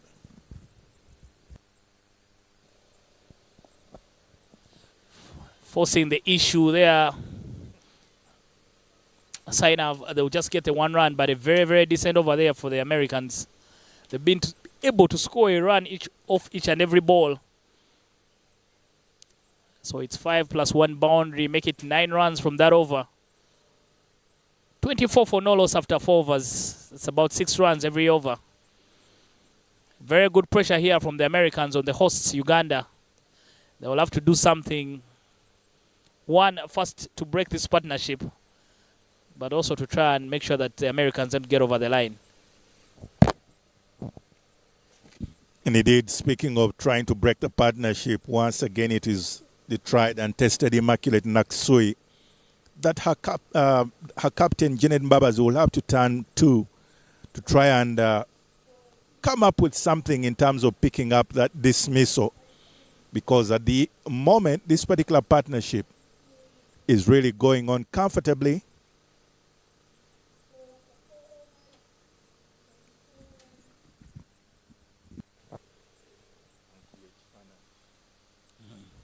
Immaculate Natsui replaces Irene Mutoni from the State House end. Good offer there from Sainav immediately, but there's protection out in the deep. Stefani Nampina with the cleanup, so they'll just get the 1 run. I think America have done a good job just to try and make sure they score as many runs as possible inside this power play. They're not very good runners between the wickets, so you try and score as many as possible now, because later on when the field is spread, you could struggle with running between the wickets and get yourselves in trouble. Plus, I had thought you would have imagined that, especially with the Victoria Pals introducing Consolata Aweko as seemingly the other bowler that sort of buffers up for Sarah Kiteng, you'd have thought that there's a bit of more arsenal in the bowling setup for the Victoria Pals.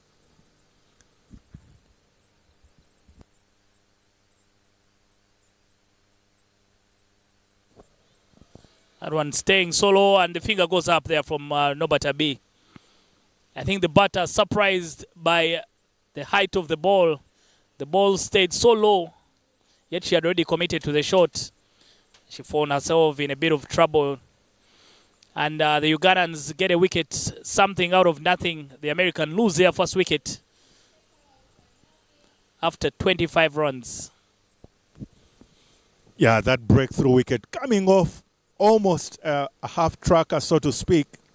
But it won't count, because what will be important for the Victoria Pals is that they've seen the back of Chetty going back to her dugout after being adjudged LBW.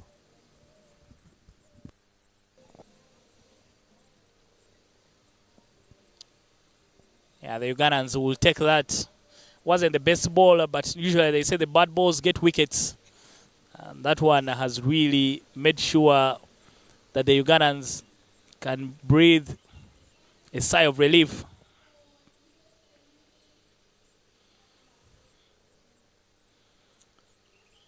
Ishani Mahesh is the new batter for the Americans.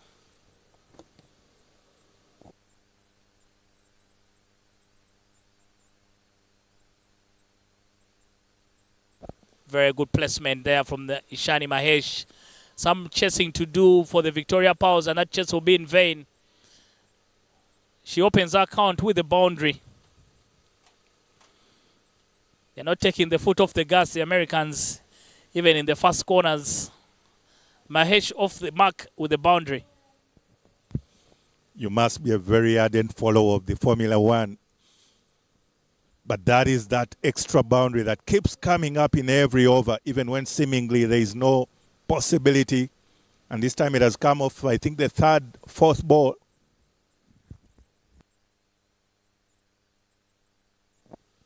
Yeah, Mahesh, there, good use of her feet, gets to the pitch of the ball, but wanting to get it past Proskovia Lako. I think, Mike, the context should be that there's a boundary ball and there's a boundary in every over. Those are two different things. Well played there by Mahesh.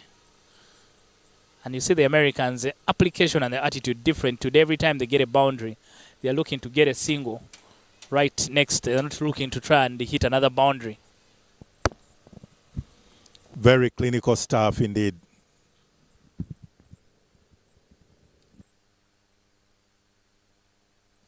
Poor ball there from Imi. Gets away with it. Good work there from Consolate Aweko. The thing is, the difference is the boundary ball is those poor balls they ball and they can be taken on.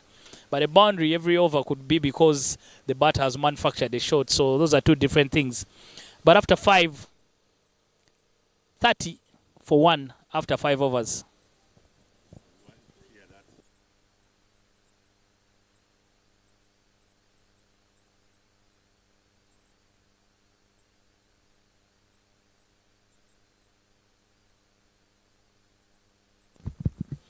And that is very good to see that some young women's team prospectives are in the ground watching. Students from Entebbe Comprehensive Senior Secondary School are watching their idols, their models, doing the job, especially now that it is Sarah Kiteng taking on the ball from the airport end as a change in the bowling.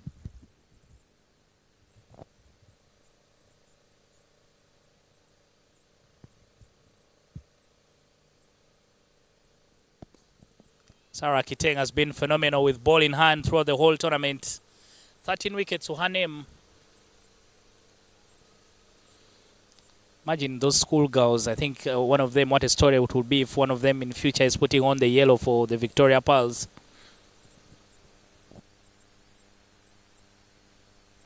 Sainav again picks the gap. It cries for 2 and they should get 2 very, very comfortably. A lot of real estate in that region, so there's a lot of ground for the both fielders to cover. And if you're able to get that gap, you should be able to milk as many runs as possible.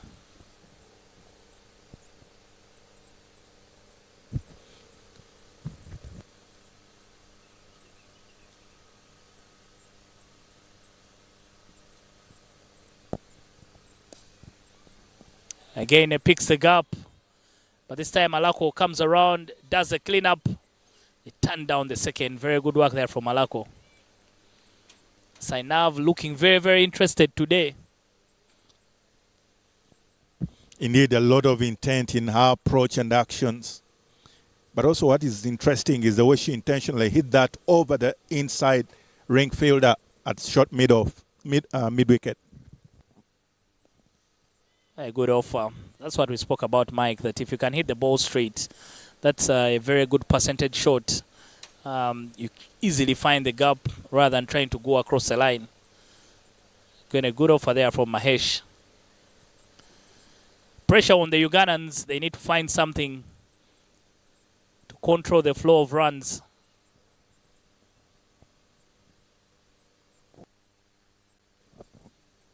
Again, good running between the wickets.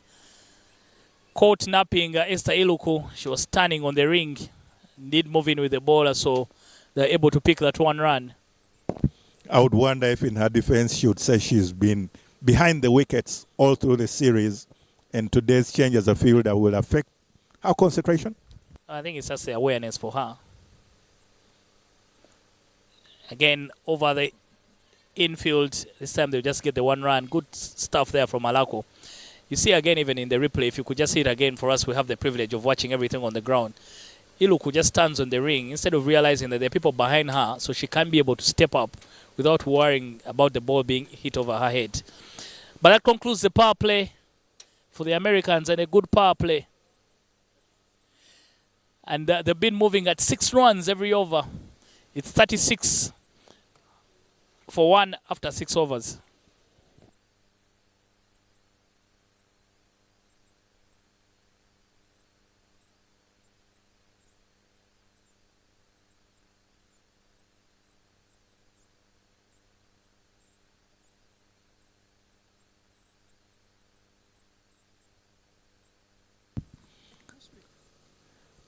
Very healthy power play for the USA team. And with the end of that power play, also change in a voice so card, because Dennis Musali took a break, and I'm welcoming back Davis Karashian. Welcome back. Thanks a lot, Mike. Spin, you'd say a case of, as you mentioned earlier, a bit of a pound-for-pound kind of stuff here. Feel this particular game is going to go down to the wire. I think the US have quickly come out of the blocks and done extremely well in that power play. They'll be hoping to continue their fine work as they edge closer to pick up their first victory over the Victoria Pulse in the Easter Cup tournament.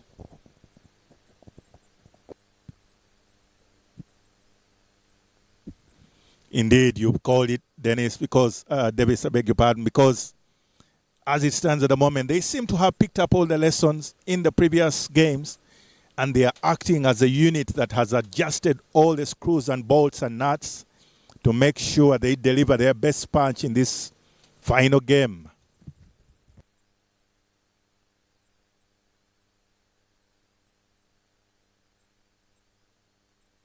It's a quick single there.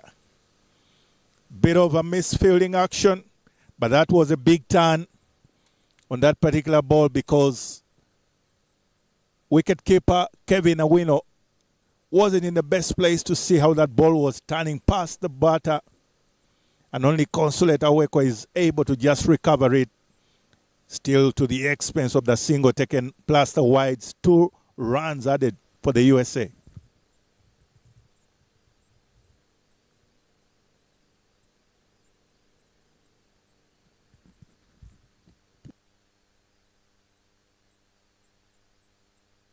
And it's a wicket.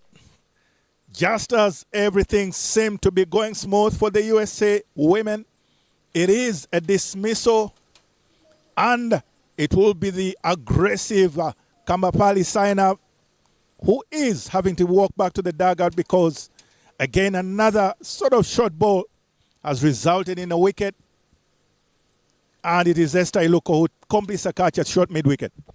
Well, 2 things for me there. I would have liked to see if there was a replay there. If you see the setup that Sanavi took right there, I look at it. The setup for her is she basically went to sit back on the back foot, expecting the bowler to actually bowl that a bit short. She got the delivery she was looking for, but interestingly for me is the fact that Esther Iloko had actually just been moved from point and brought into mid-wicket. She quickly made the exchange with Akiteng. So you get to feel that perhaps good captaincy there to ensure that Akiteng and Esther Iloko were able to actually quickly change and get the right fielder in the right place, especially considering mid-wicket is a very high traffic area when the right arm of spinner is bowling. Good call indeed. Sounds like one captain to another. I'll stay on the fence for this one.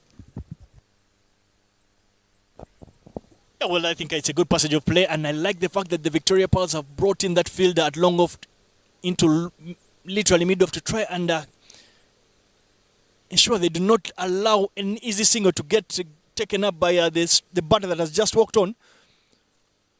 The batter that has just walked on is Pooja Ganesh. She'll know that she needs to find a way of supporting her partner to see that the USA get as close as possible to the total.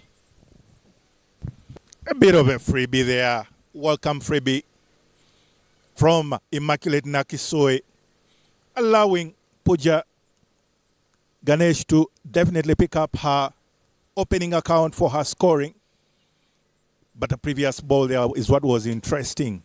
Davis, looking at that turn and bounce, it almost went for the helmet. Yeah, Mike, we did speak about the wear and tear on the wicket, obviously, so it's good to see that spinners get some patches out of it.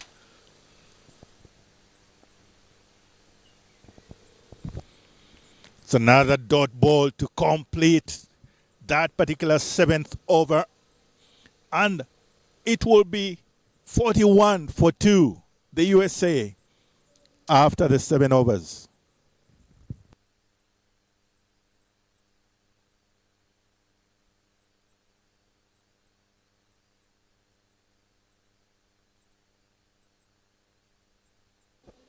The USA are right on the money here in terms of the run rate. They are getting exactly what they need if they're to find themselves picking up a victory in this particular game. So you feel that if they can keep this going, being able to rotate strike whenever they can, and more importantly for me, allow the batter that has been there for quite a bit of a time, Mahesh, to literally take control of these ranches. On the flip side, the Ugandans will be hoping they can get Mahesh off strike as quickly as possible in the over and try and pick up a couple of dot balls to the new batter who has walked in, who is Pooja Ganesh.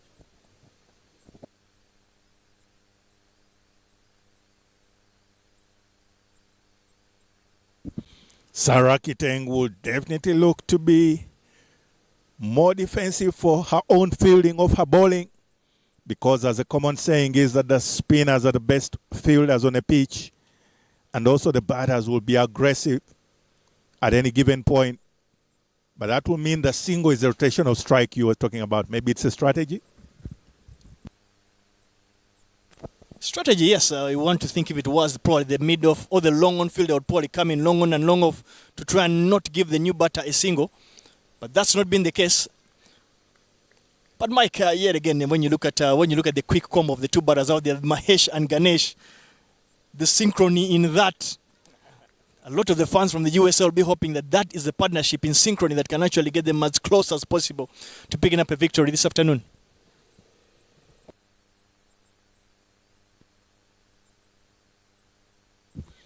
Hope is the word, and that is it. Indeed, Ganesh, who is trying to go right over the top, not getting the most of that, but manages to still rotate the strike, and most importantly, bring back Mahesh back on strike.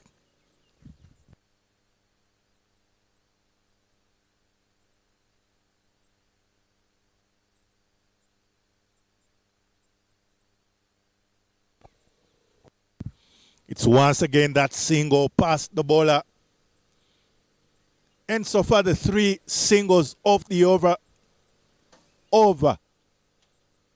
Sarah Kiteng, she's in her second over. I think one of the biggest pluses for the USA, one would be picking up a victory this afternoon, but more importantly, ensuring that they do not lose wickets to run out. We've seen throughout the tournament, that's been a very big Achilles heel of sorts. So if they can find a way of ensuring that that wicket column does not fall to the dismissal called run-outs, you feel that the quality of batters that they have already that have come to the wicket, and throughout the tournament, you feel that they have the quality. It's just that case of an error in judgment in the running that has cost them a couple of games, you'd say. Well said.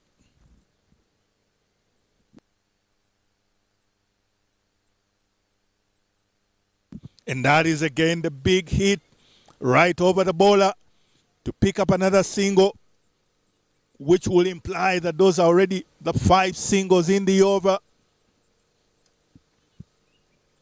As it stands, the USA women 46 for 2 after the 8 overs. Well, at this rate, in your frame there, the ladies, the very cool dugout there of the United States of America, as the curtain comes down on their preparatory tournament, warm-up tournament, you would say, as they prepare for the big tournament that will be happening in Kigali, I think starting on Saturday. I hope the ladies have actually gotten the experience and the reward that comes with ensuring you get to have some good quality games before you go into a tournament.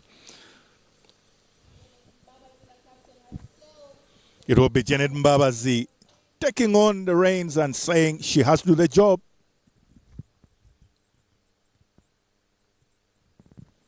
coming on at the clubhouse end of the golf clubhouse. Janet Mbabazi is starting off with that dot ball. Means that she's realized with pace of that ball, good turn, there is purchase. Well, good stuff here from Janet Mbabazi. You just feel that the game right now is very evenly poised. It's a case of whichever team does well in the next passage of play. These next 4 overs are extremely important for either side. And you feel the introduction of Janet at this time. Janet will literally simply look to roll her fingers across the ball and try and get a couple of leg cutters. Her strength is generally the accuracy, and if she can find, she has the ability to try and extract anything out of the wicket. And this being a worn-out wicket, you feel it is a wicket that should be able to favor her kind of bowling.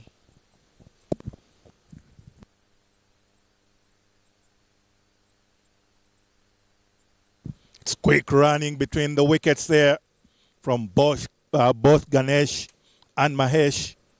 They are rhyming and they are beginning to sync up. Not so much for the delight of the cricket Victoria pals, but it will be the kind of picture that the USA wants to see.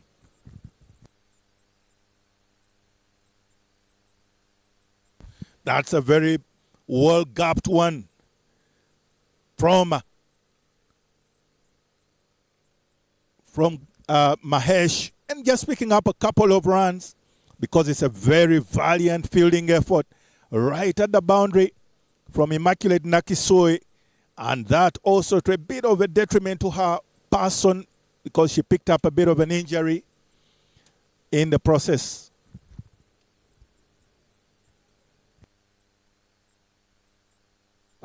Well, work to do here for the physio, as Immaculate Nakisoi appears to be in some form of discomfort down there based on the effort that she did put in, putting her body on the line for her team, managing to keep that to just 2 runs. There will be a bit of a slight break and maybe a moment for both teams to quickly reflect on their tactics as we move towards the halfway stage of this USA inning. You feel like both teams at this particular stage will have to put on their thinking caps if they are to get one over the other. And right now the USA are in cruise position based on the partnership out there between Mahesh and Ganesh.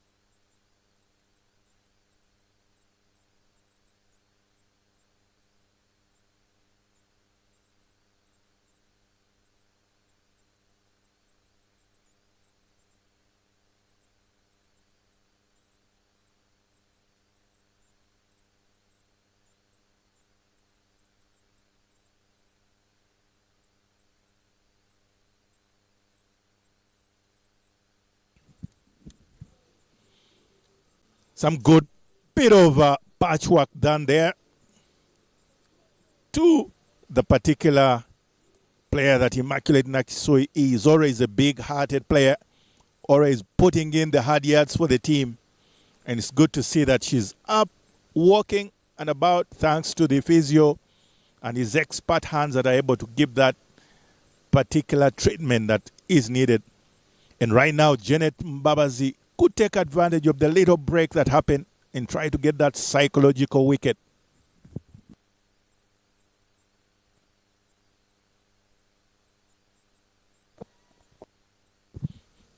But Mahesh will continue with business as it is.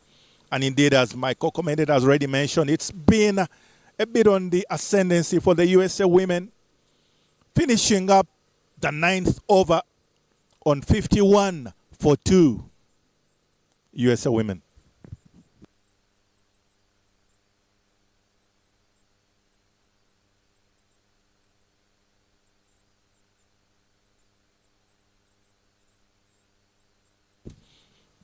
It will be a change at the airport end as Consulate Aweko returns. She opened the bowling and will be asked to return and deliver the goods for the team because right now the Victoria Pals very much need that breakthrough breaking about this partnership.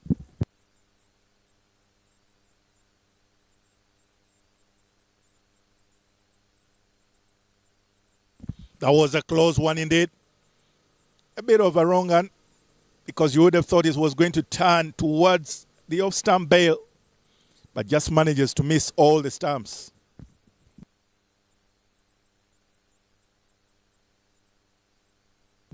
Once again, educated edge outside of stump, down the third man region, will give an extra 2 runs to Mahesh and continue on in this particular partnership. I like the fact that the US batters have stayed alive to what the tactics of the Victoria Pearls appear to be. Janet Mbaba is opting to bring back her trump card, Consolate Aweko. She does a lot of picking up wickets for this team. And she's been called in to literally break this partnership. But you can see that the US batters have still had the semblance to understand that whereas Consi is the trump card of the team, they need to ensure that they keep rotating strike and not allow us simply bowl any quiet overs. You feel like at this rate, they're already moving at 5 and over comfortably. You feel the Victoria Pearls need to do something out of the box.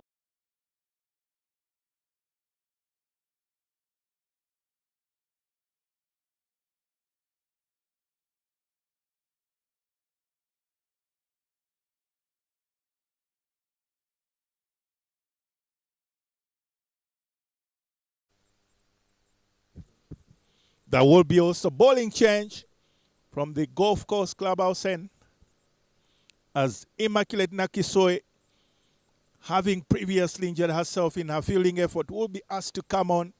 It's still duty calling.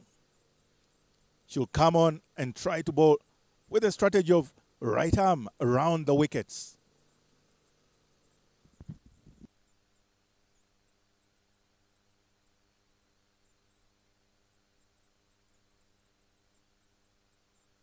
It's Pooja Ganesh picking up immediately as seen. Takes their half chances. But that's exactly what you want to see. It's good that the numbers and the crowds have actually come out to witness this final game as the curtain of the tournament comes down.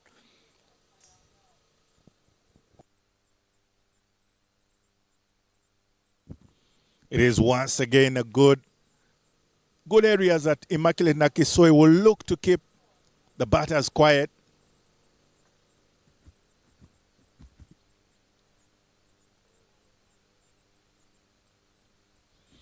And that is pitched up chance. It's calling for LBW. Indeed, umpire Nobata be obliges because that was a little too close to sweep. And it will be Gagibogu walking back to the dugout. Immaculate Nakisoi, the valiant lady for the moment.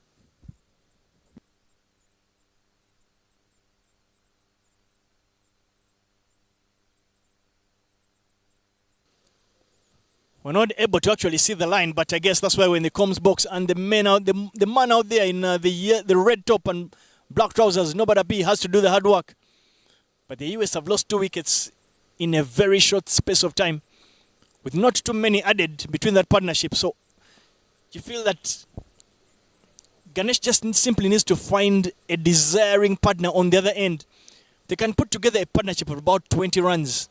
You feel that they'll have their ranches back in control, and then they can look to put their foot down at the back end of the inning. And with that particular dismissal marked the end to the 11th over, or as you could see in that replay,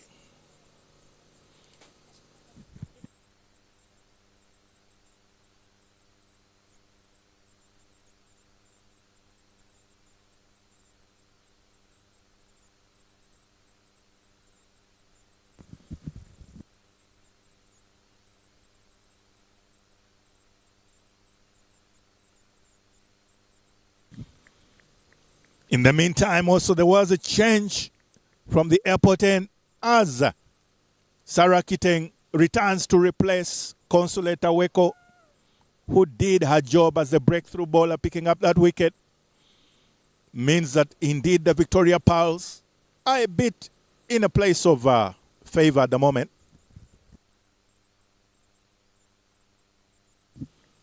Sarah Kiteng continuing to string together a couple of dot balls. The first ball was, of course, a run, being able to rotate the strike.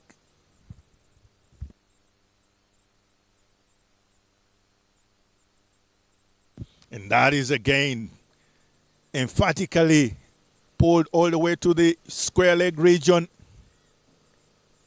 to still rotate the strike. Good text there for me from Ritu. Priya Singh, ensuring that she does not eat up a lot of balls when she's on strike, finding the single quickly to allow Ganesh Puja to actually take strike and control the ranches. A very important passage of play here because it is two right-hand batters up against the left arm spinner, who is the leading wicket taker in the tournament. We've seen her beat a lot of right-hand batters on the outside of their bats. So if she can manage to pick up a wicket here, you feel that she might be able to bring Uganda back into this particular game. It's almost well fielded there, but it won't count as the rotation of the strike still happens. And very well struck there by Ganesh Puja.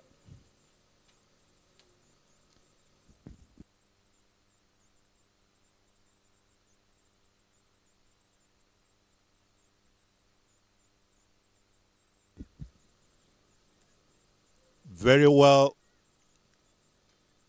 display there by Sarah Kiteng, making sure that she limits the scoring options, and in her over completing it with just the 2 runs picked up. It will mean that it's the end of the 12th over, and it is 61 for 4 USA women. Well, the USA are exactly on what the required rate is. At this rate, they will be able to get home. But when you quickly look at the bowling card, it will be able to tell you that you feel maybe the Victoria Pearls have been forced to front load their bowling. That Consulate Aweko together with Sarah Kiteng only have 1 over each left. So you feel that the couple of overs that the US batters can look to try and make full use of. But Janet Mbabazi returns into the bowling attack. Leadership down the wicket from Puja Ganesh, who's looked extremely good. It's literally look to rotate strike, pick up the odd single, run hard. And that's exactly what you want to see from your mid-order batters. Janet Mbabazi recognizing this passage of play as the most important.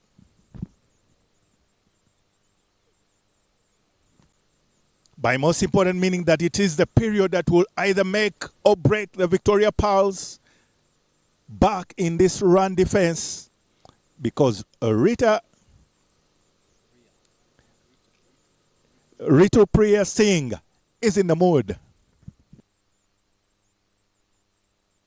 Speaking of that mood, she's really trying to go for that slog sweep towards the square leg and mid-wicket region, just managing to miss that ball on each occasion. Well, it's that slow nature in Janet Mbabazi's ball. She will take a lot of pace off and continue look to roll her fingers across. And she's doing exactly that. And with that, she's managed to string together 3 dot balls in a row. Can see some bit of frustration there from Ritu. She just simply needs to rotate strike and allow the more experienced and seasoned batter, Ganesh, to take strike.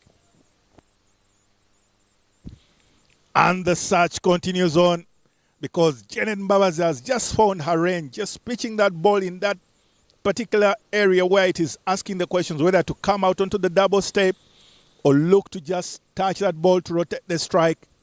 The net result is another dot ball.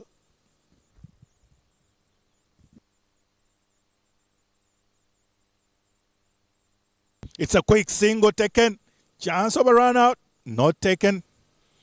As young Irene Mutoni is able to recover that ball. And it's a single picked up on the final ball of the 13th over. USA at 62. It will be 63 for 4 after 13. Well, just how significant will that 13th over in this USA inning be? An over that was bowled by Janet Mbabazi, but only conceded 2 runs. The US will know that they would not want to fall behind the 8 ball. They need to ensure they keep rotating strike. They can't afford to find themselves getting bogged down at this particular phase of the game. They need to keep rotating strike. And if possible, keep getting Ganesh on strike. But as you see now, the new batter, Ritu, is actually on strike at the start of a new over. Strike at the start of a new over. Very good observation there. Davis, but it reminds me, it's akin to the Victoria Powell's batting. I think about the 16th and 17th overs that went for that was no runs scored. And it's a wicket. It's picked up because the pressure that has been built up in the previous over means that it gives a chance to picking up the wicket. Immaculate Naksui, the new bowler from the airport end. Second ball of the over. Bowled. Well, tough outing there for the Ritu Singh, unable to really make a meaningful contribution with bat in hand. I'll tell you the data here tells me that she only managed to score 1 run in the last 7 deliveries that she faced. So that you felt that the replay will tell you so. Very bold. Well, that was in the hitting arc, but the batter unable to make connection. And celebration time it is for Immaculate Nachisui. A change of ends bring a change of fortunes.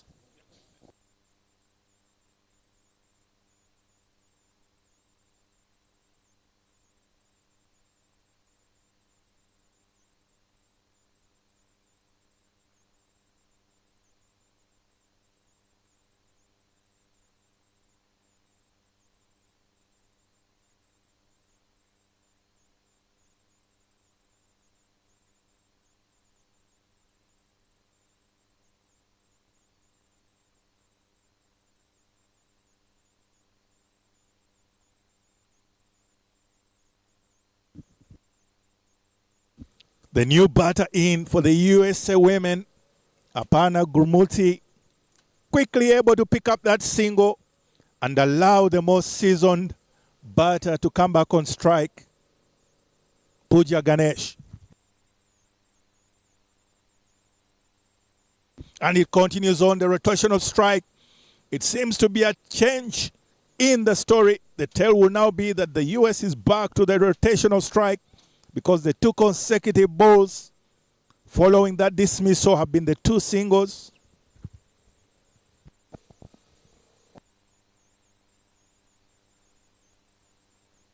It's another single. It's now dealing in singles and rotational strike from the USA. Mike, I must admit I'm a bit surprised that we're yet to see the introduction of Aditiba, the captain of the USA. At the toss there, she seemed like she was already very motivated on trying to pick up a victory today, especially in front of His Excellency William Pope, the ambassador of the United States of America to Uganda. But with that dot ball brings an end to a very successful over from Immaculate Nachisui. The USA are 66 for 5 after 14.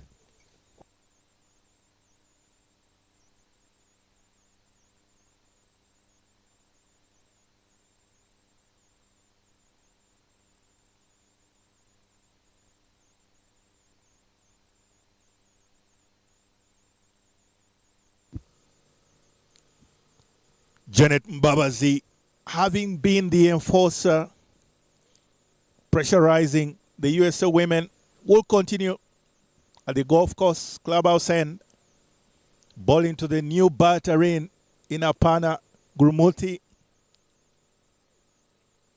who has demonstrated her ability at rotating the strike and being very quick off her feet.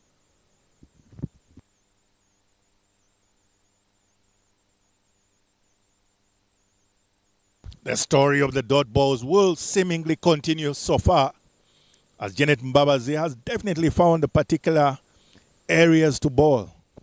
I'm trying to quickly find the data on the last time the USA got a boundary, as I feel that's been an area they've probably fallen slightly back on, and perhaps the reason why they find themselves in this particular position, feel the run rate has obviously taken a bit of a dip,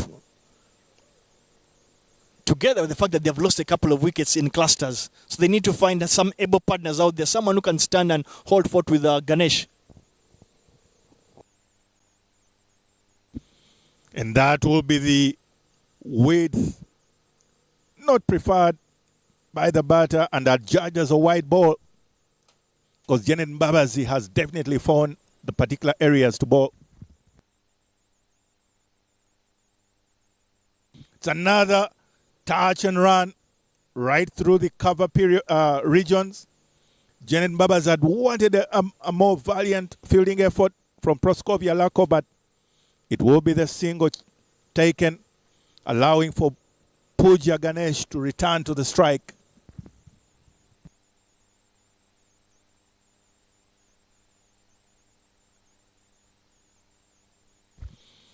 You know, Dennis, Davis, you were speaking about when Uganda last got their boundary.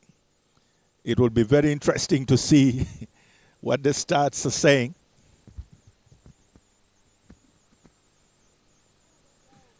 I beg your pardon, when USA last got their boundary. And that is skied up, but in no man's land. And Immaculate Nakisui will be the willing participant just to recover it. And a single to Pooja Ganesh. Currently in this period, it has been quite a mammoth task trying to pick up any runs or getting any match scoring off the bowling of Janet Mbabas.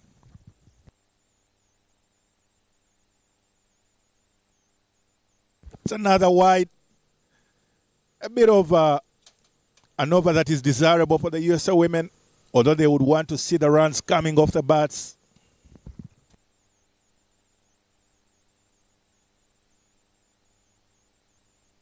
It's another touch, and the result is another dot ball to bring up the end to the 14th. To the 15th over, it is 70 for 5 USA women.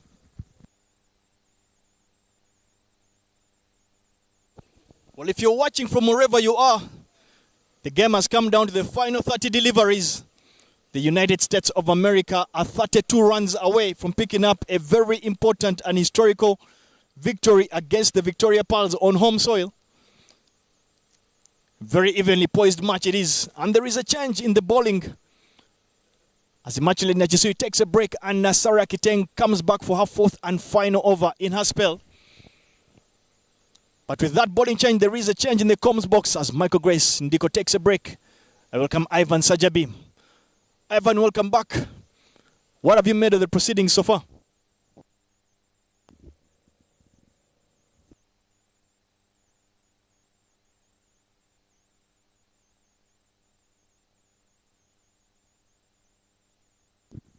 Thank you so much, Davis. Happy to be back in the commentary box. More 31 runs needed by Team USA in the 29 balls remaining to complete this innings. But I tell you, when you look at the very first ball of this innings, it went to the boundary, and it clearly sent a message that USA was chasing down this total. But somehow Uganda has found a way of bridging that gap between the number of runs and the number of balls.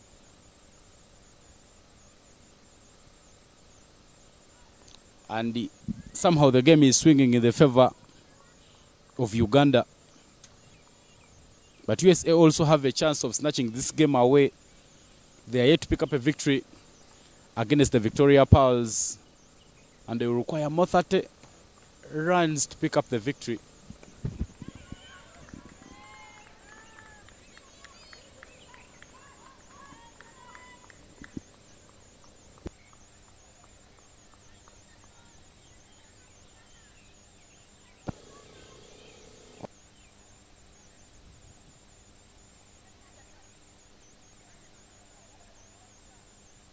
The required run rate is 6.21 for USA to pick up victory. And Sarah Akitenga is the current bowler for the Victoria Pearls. A bit flighted there by Sarah Akitenga, but she manages to pick up that much-needed dot ball by the Victoria Pearls. Well, the leading wicket taker in the tournament, Sarah Kiteng, is just 3 balls away from completing her spells in the tournament. She'll want to complete them at least by picking up an extra wicket. But runs are continuing to flow for the USA. How unfortunate for Apana having gotten caught on that what you'd have easily called a one-run shot. She did not make her ground at the non-striker's end when they took what should have been a double. So we should be in yet again for another very close game.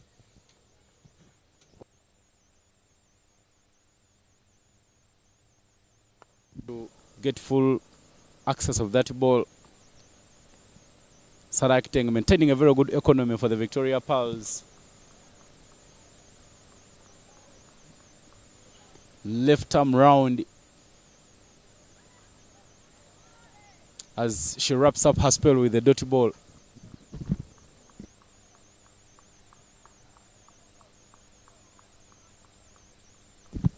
End of the over. 74 for 5 is the score after 16 overs.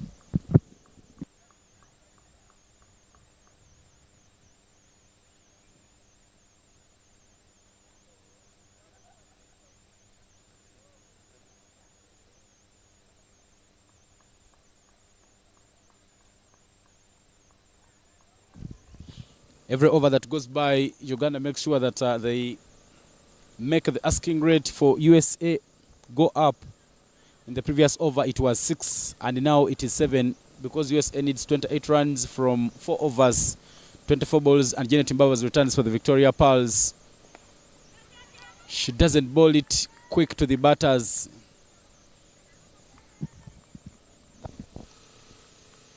When you look at the way Janet operates those slow deliveries that are simply cutters, my question right now is perhaps I can't imagine how long it will take for Ganesh Poja to try and open up that vacant area at a deep square leg, because USA need to find that boundary, not allow the run rate go far out of reach. Wicket time. She made a shimmy down the track and she was miles away from her ground. Kevin Awino with the stamping, and the 60th wicket for USA goes. More pressure now being applied to the batting lineup of the US. A valiant effort from Pooja Ganesh comes to an end. And yes, she has put her hand up for her team, but unfortunately is not able to get them across the line. That job has been left to the captain herself, Aditiba. The replay there will tell you so. Slightly slow delivery yet again. That leg cutter, but you can see the extraction of that. We call it a little bit of a leg break. Beating and deceiving Pooja, who ran down the wicket was not able to get bat on it. Well, it is from one captain to another. We did see Aditiba with ball in hand against Janet Mbabazi. This time round, the equation has been totally turned. It is Janet Mbabazi up against Aditiba with a lot of work to do for both teams to get their teams home. Aditiba doesn't get it into the gap, but she'll be aware that was coming from the sweet spot of her blade. Some of the application looked good there from Aditiba. Dot ball pressure will now go the way of the US. They need to find a boundary at least every over if they are to keep in touching distance. But Entebbe again closing her bat and not managing to find the gap. Well, you might have spoken a bit too soon. No ball it is. The call has been made by the umpire. Nobody be. Just how important will this no ball? The free hit will be coming up. If Aditiba can find a boundary on this particular delivery, the US will know that they have their noses slightly in front. And it will be a free hit coming in from Janet Mbabazi. Nowhere in the hitting arc, but it will be called wide by the umpire. Janet Mbabazi cunningly trying to bowl it towards the off stump line. In the end, it's judged good and she'll have to bowl it again.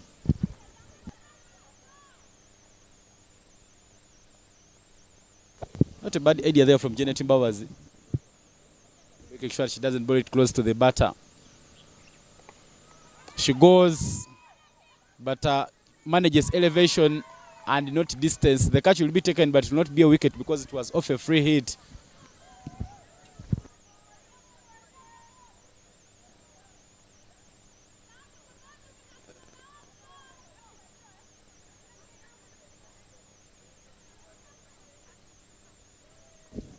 Janet bowling with extra cover, long on, long off, and deep mid wicket. Hit away, but there is a fielder, Stefan Nampina, running in from long on. One thing I've seen about the USA in this game is that they have tried to make sure that they don't give away many wickets to run outs. When you look at the previous games that they have played so far in this tournament, so many wickets have been falling to run outs. And it's something that they have maybe tried to work out and amend. Well, 19 deliveries to end this particular clash between the USA and Uganda. And at this particular stage, it is one captain to the other, both ensuring they'll have a say in how this game goes. Hit over the head of the fielder. Chance to run 2. And the captain will come back for the second run. And that will bring us to the end of the over.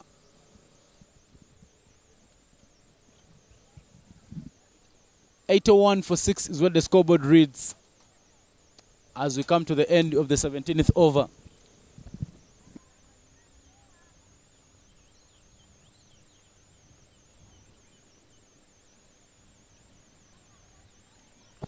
Well, a pretty straightforward equation it is. 21 required of 18 deliveries for the USA. Well, whereas it will tell you that they have wickets in hand, they would not want to lose any of these two batters out there. They need to find at least a 10 to 12 run partnership between these two batters. And Janet, recognizing just how important this particular phase is, she returns her trump card, Consulate Aweko, into the attack. Yeah, Consulate Aweko coming to bowl her final over. Extra cover. Cow corner, long on and long off, all at the boundary. Touch and go affair. And they do take the run.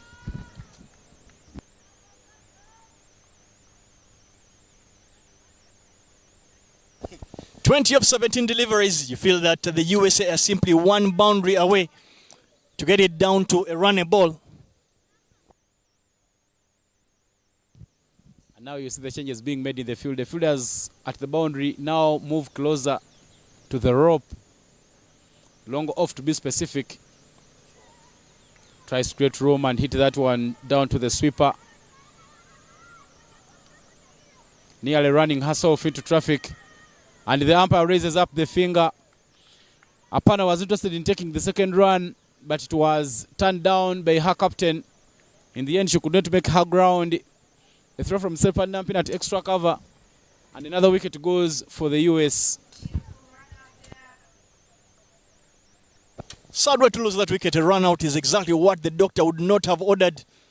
Well, as I said, the law of attraction, we did speak about that run out dismissal for the USA, and the more you speak about and think about something, more often than not it actually happens. So unfortunately that has actually struck for the USA, but they need to find an able partner yet again from the other end. The replay will tell you so. The ball was hit straight to the fielder down there at extra cover, but Stephanie Nampina managed to get a bullet throw back. And it did not help matters the fact that Entebbe had actually sent back her partner, who was not able to make her way back and find safe ground in time. Kevin Awino doing the rest of the work. Not the cleanest effect of a run out, but run out it is. The throw wasn't so convincing, clearly, so that when Stefan Nampin was running in to collect that ball, she didn't take off very quickly. And that's why the batters thought they could come for the second. Now they are pushing quickly, but because there was a run out on the previous ball, they do just take a single. Chopra Taranam is the new batter, and she gets off the mark right away. Look at the changes in the field. Every time Entebbe has gone on strike, the fielders who were at the boundaries previously standing a few feet off the boundary, they now extend back and start from the rope. Entebbe trying to overhit that one instead of looking for the timing. Very big over this is Consulate Aweko bowling to perhaps USA's last recognized batter in the captain, Entebbe. Question for her, does she go for it or look to simply keep rotating strike? Sweeps that in front of square. Pick up just a single.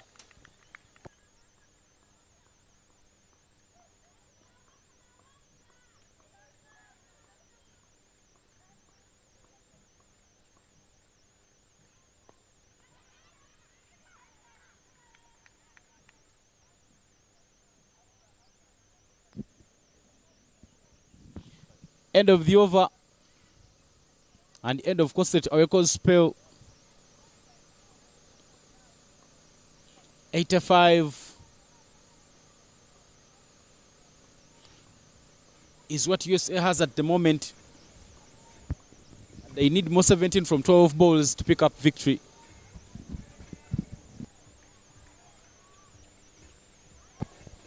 With the completion of the spells of the slow bowlers, Janet Mbabas can only look to try and throw the ball back to a fast bowler. And no better person to bowl the penultimate over, very easily described as the most important over in T20 cricket. The youngster Irene Mutoni is the bowler tasked to execute with 17 runs required of 12 deliveries. She has so far bowled 2 overs in this game, conceding 11 runs. Her economy a bit high, 5.50. But then she can have a very good ending. Talk about the good ending, and that one rolls through to the furniture. Entebbe trying to hit across a very straight delivery. Irene Mutoni with the last laughter as she picks up another wicket, and a big one for the US. Well, I think I can try to understand what Entebbe was trying to do there. First ball of the over, she knew that she needed to get a boundary. Tried to go for a hoik, but unfortunately for her, did not get any wood on that one, and that clattered straight into the stump. The question for the USA right now will be, have the US hopes gone with the dismissal of their captain Entebbe? Or they will still hope that the 2 batters that are out there, Charanum Chopra and the new batter that has just walked in, they will know that they need 17 runs. That is not impossible of 11 deliveries left. Madvan is the new batter that has walked on for the United States of America. The Victoria Pearls will be the happier side because now the new batter is on strike. And this might give them a chance of picking some more quick dotty balls to make sure that there are many runs remaining heading into the final over. Mahima Divana was bowling very nicely in the first innings, but now it's time for her to look for some runs. Irene Mutoni having no fielders at the boundary but behind of the square. Beats are completed. There was an appeal of LBW, but the umpire says no. And the signal there is leg byes onto the total for the US.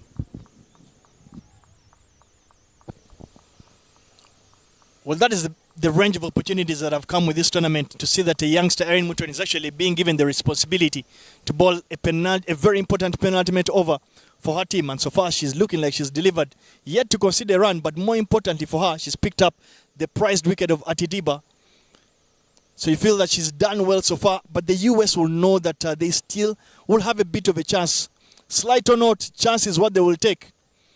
If they can find a way of getting a boundary in the over and try and go deep in the ranches.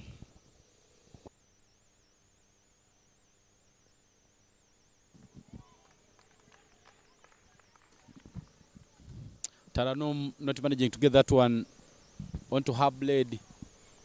When look at the pitch there for Irene Mutoni, all her protection is front of the square, long on and long off, all waiting to catch. She has deep mid wicket and extra cover.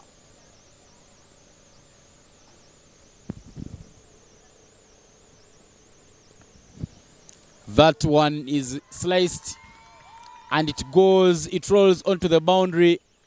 A much needed boundary by the US women. This boundary will make them believe that they have a very big chance or a slight chance of picking up victory and causing an upset to the Victoria Pearls. Just enough pace on that from the bowler, Irene Mutoni. And with that pace, Taranum has just enough to work with and get that boundary, much needed boundary down at third man. But you feel for me it's been an inning of 2 halves for the USA. Started off pretty well, they were dominating the ranches, but it's that mid order that found themselves stuck in the middle. There was a chance and the chance is taken. Waited to see if that one carried to the fielder, but the umpire, who was in close watch, raised up the finger. Taranam, who looked like would have done things, would get things done for the US, will be the batter to depart.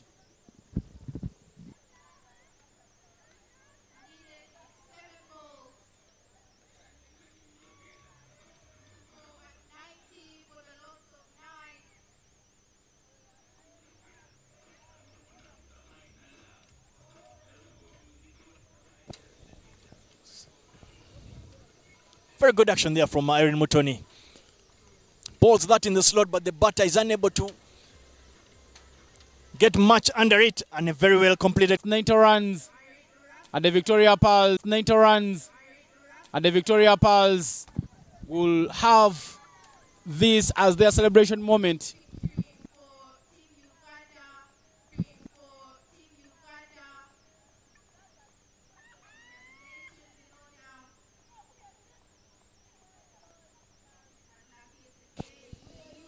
What a delivery to bring the curtains down on the Easter Women's Cup.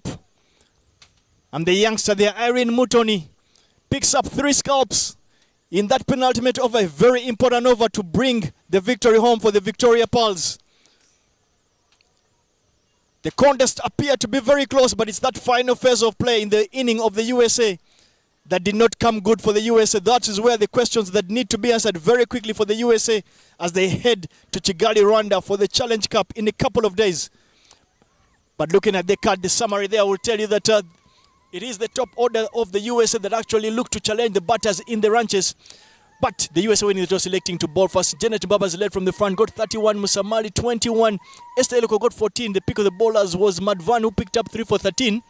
But it is in that ranches whereby the US batters, the top order batters, did a reasonably good job, but not much to write home about for the rest of the batters. Uganda winning by 11 runs. Do stay with us for the post-match presentation.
meaning that the fielding in this tournament has been good. It's not Mayday, but we shall have brief communications, and the first one is from the CEO Cricket Uganda to come and welcome her guests. Madam Evelyn Vivivono Ashinyakwa, you're welcome. Good afternoon, ladies and gentlemen. Good afternoon to you. A big, loud of applause to our players.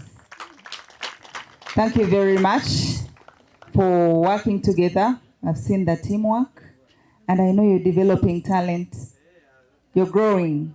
Thank you very much for the practice, and keep practicing is what I can say. Would like to thank all of you that have worked. Thank you very much. All protocol observed. We thank all of you that have taken time to come and be with us. All the service providers, thank you very much. My role is very simple.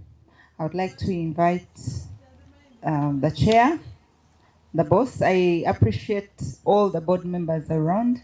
Thank you very much. Chair.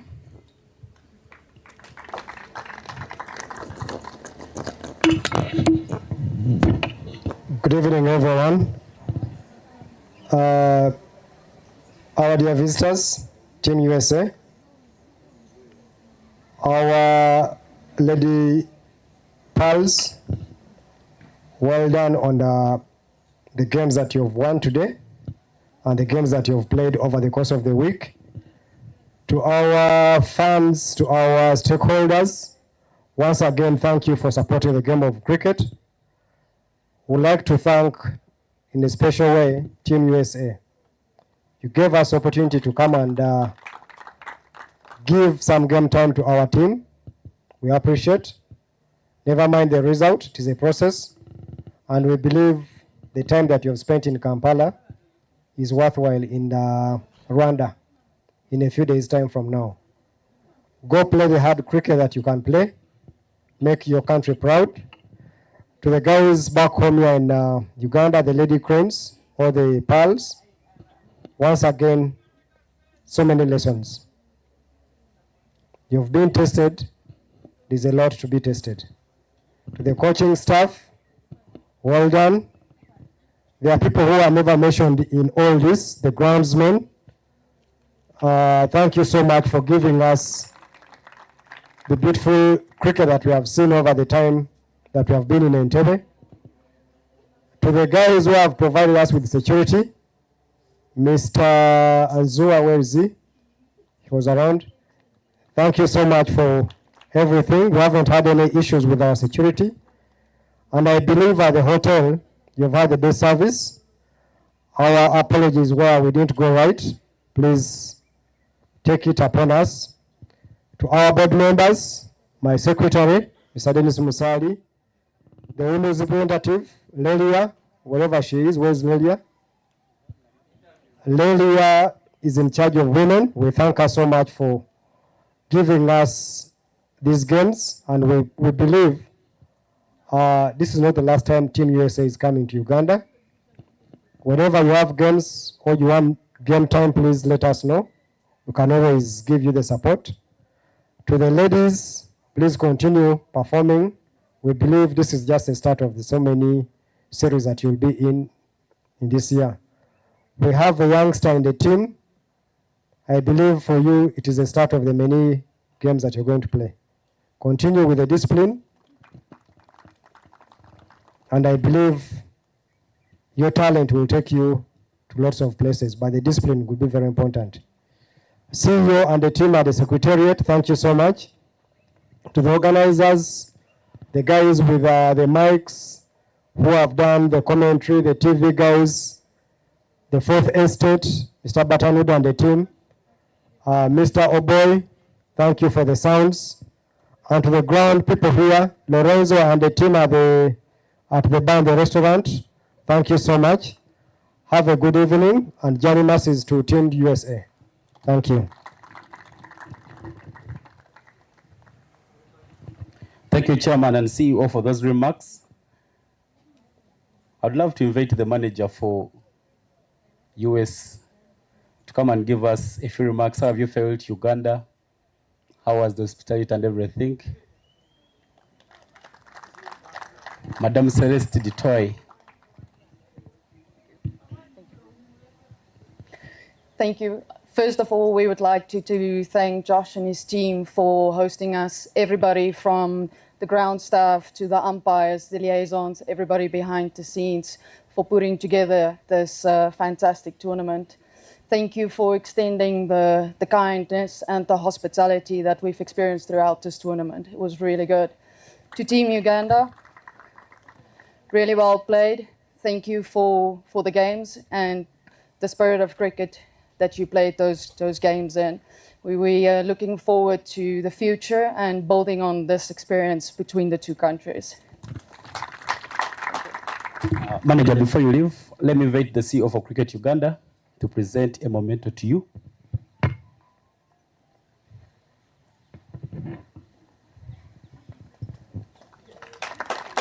If you put your hand, go walk. Your name go open doors. You said go be a boy. Thank you so much, Manager, and thank you so much, Madam Evelyn. As I say, today is not a day for speeches. We will dive into the awards right away. The first award is the Player of Match Award. The Player of Match was the player who scored 7 runs, but her bowling figures of 4 for 17 won her this award. First, let me invite the person to give out the award. I will invite our friend from Chitiwa Restoring Hope Foundation. What Chitiwa Restoring Hope Foundation does, it helps ladies.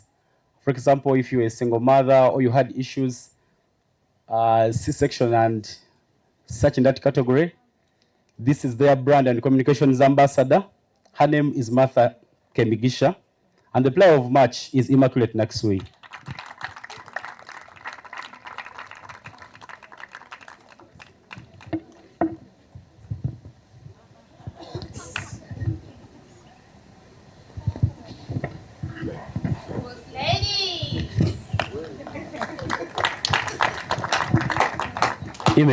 Ime, first keep around. Ime, your teammates would love to know how you're feeling after winning that award and how it was like for you while bowling. Please, just briefly, just one word. Well, I'm feeling good, of course, and while bowling, it was just backing my skills up and then doing what the team was wanting me to do at that time. Thank you so much and enjoy. That is Immaculate Naksui. In case you don't know Immaculate Naksui, she is the highest ranked player, female player in Uganda. Now, the next award will be given out by the women's representative on the UCA board, Madam Lady Anamaganda Ondeko, and it is the Best Bowler Award. The Best Bowler had an economy of 4.50, 9 wickets from the US women team. Aditiba Chudasama, the captain. You're welcome.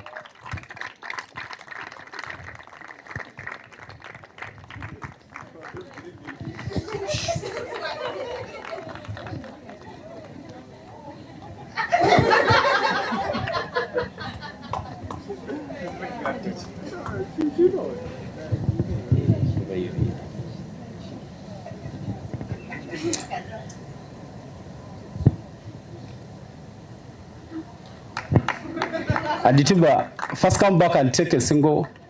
Aditiba, come and enjoy the photo moment. It's not easy to be a best bowler.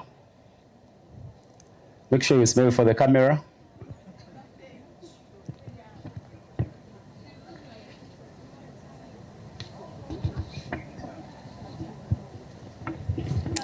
Congratulations upon winning that award.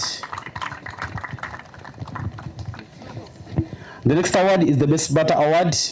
A player who scored 113 runs with the highest score of 29, batted in 6 innings. Ritam Samali is the best batter of the tournament. And I will invite the manager of US Women, Madam Celeste, to come and please help us hand over this award to Ritam Samali.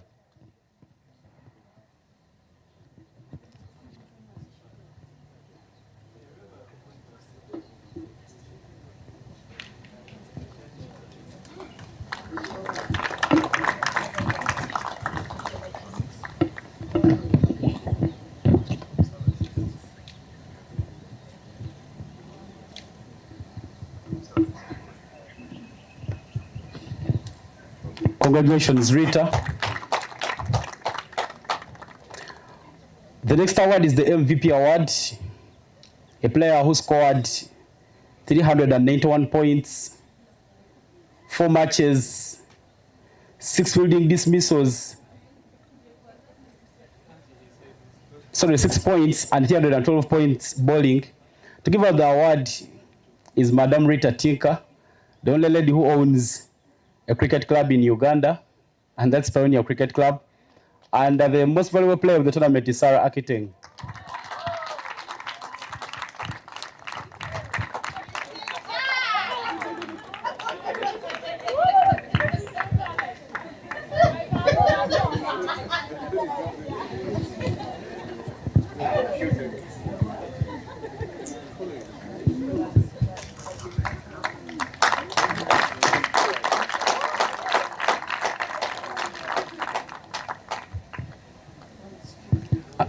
Sarah, first step for. Meanwhile, individual award winners should be getting ready to come and take a group photo. But before, Sarah, first come and tell us what was it like for you. You were picking wickets at leisure, 13, a fourfer, a fifer, and a hat-trick. What was it like for you? What was the plan while you were bowling there? I think it was just about following our team strategy. It was just about bowling stump to stump. That's all. Congratulations. Individual award winners, Aditi, Sarah, first keep around. Aditi, Rita, please come and take a group photo.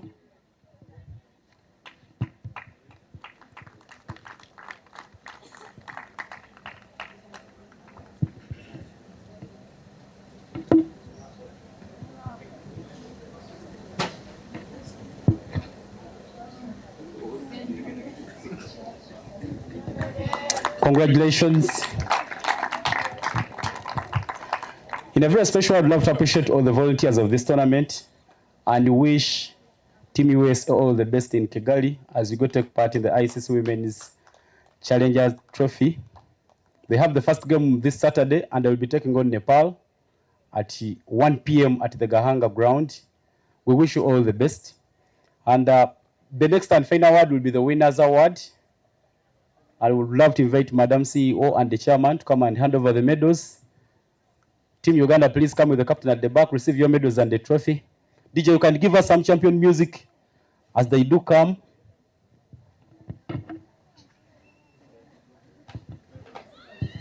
Team Uganda, let's make it snappy before we lose light. Tomorrow is a working day in Uganda.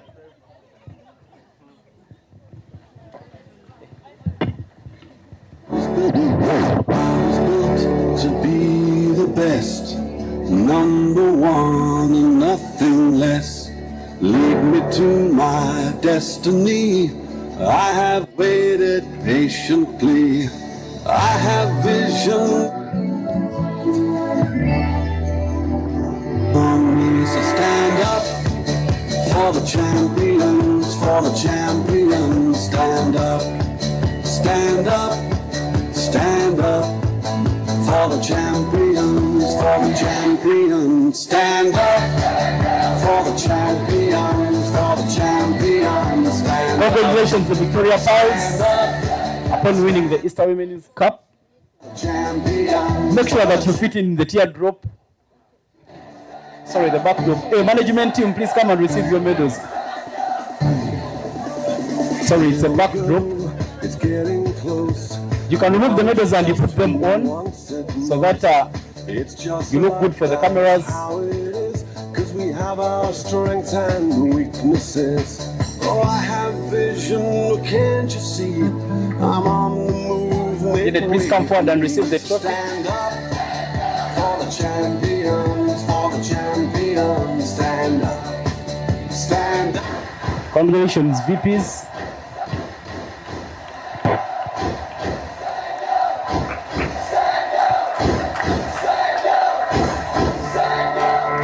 Now the players alone, make sure you bring out the smiles. To be the best, you'll be making number headlines in the news. Nothing less. Lead me to my destiny. I have waited patiently.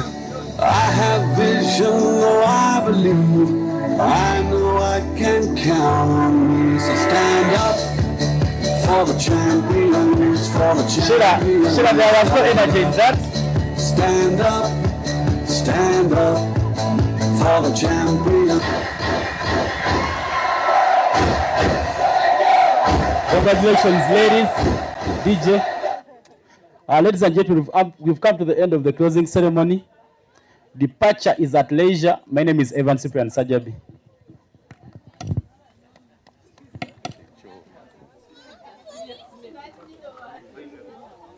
DJ, you can give us some music.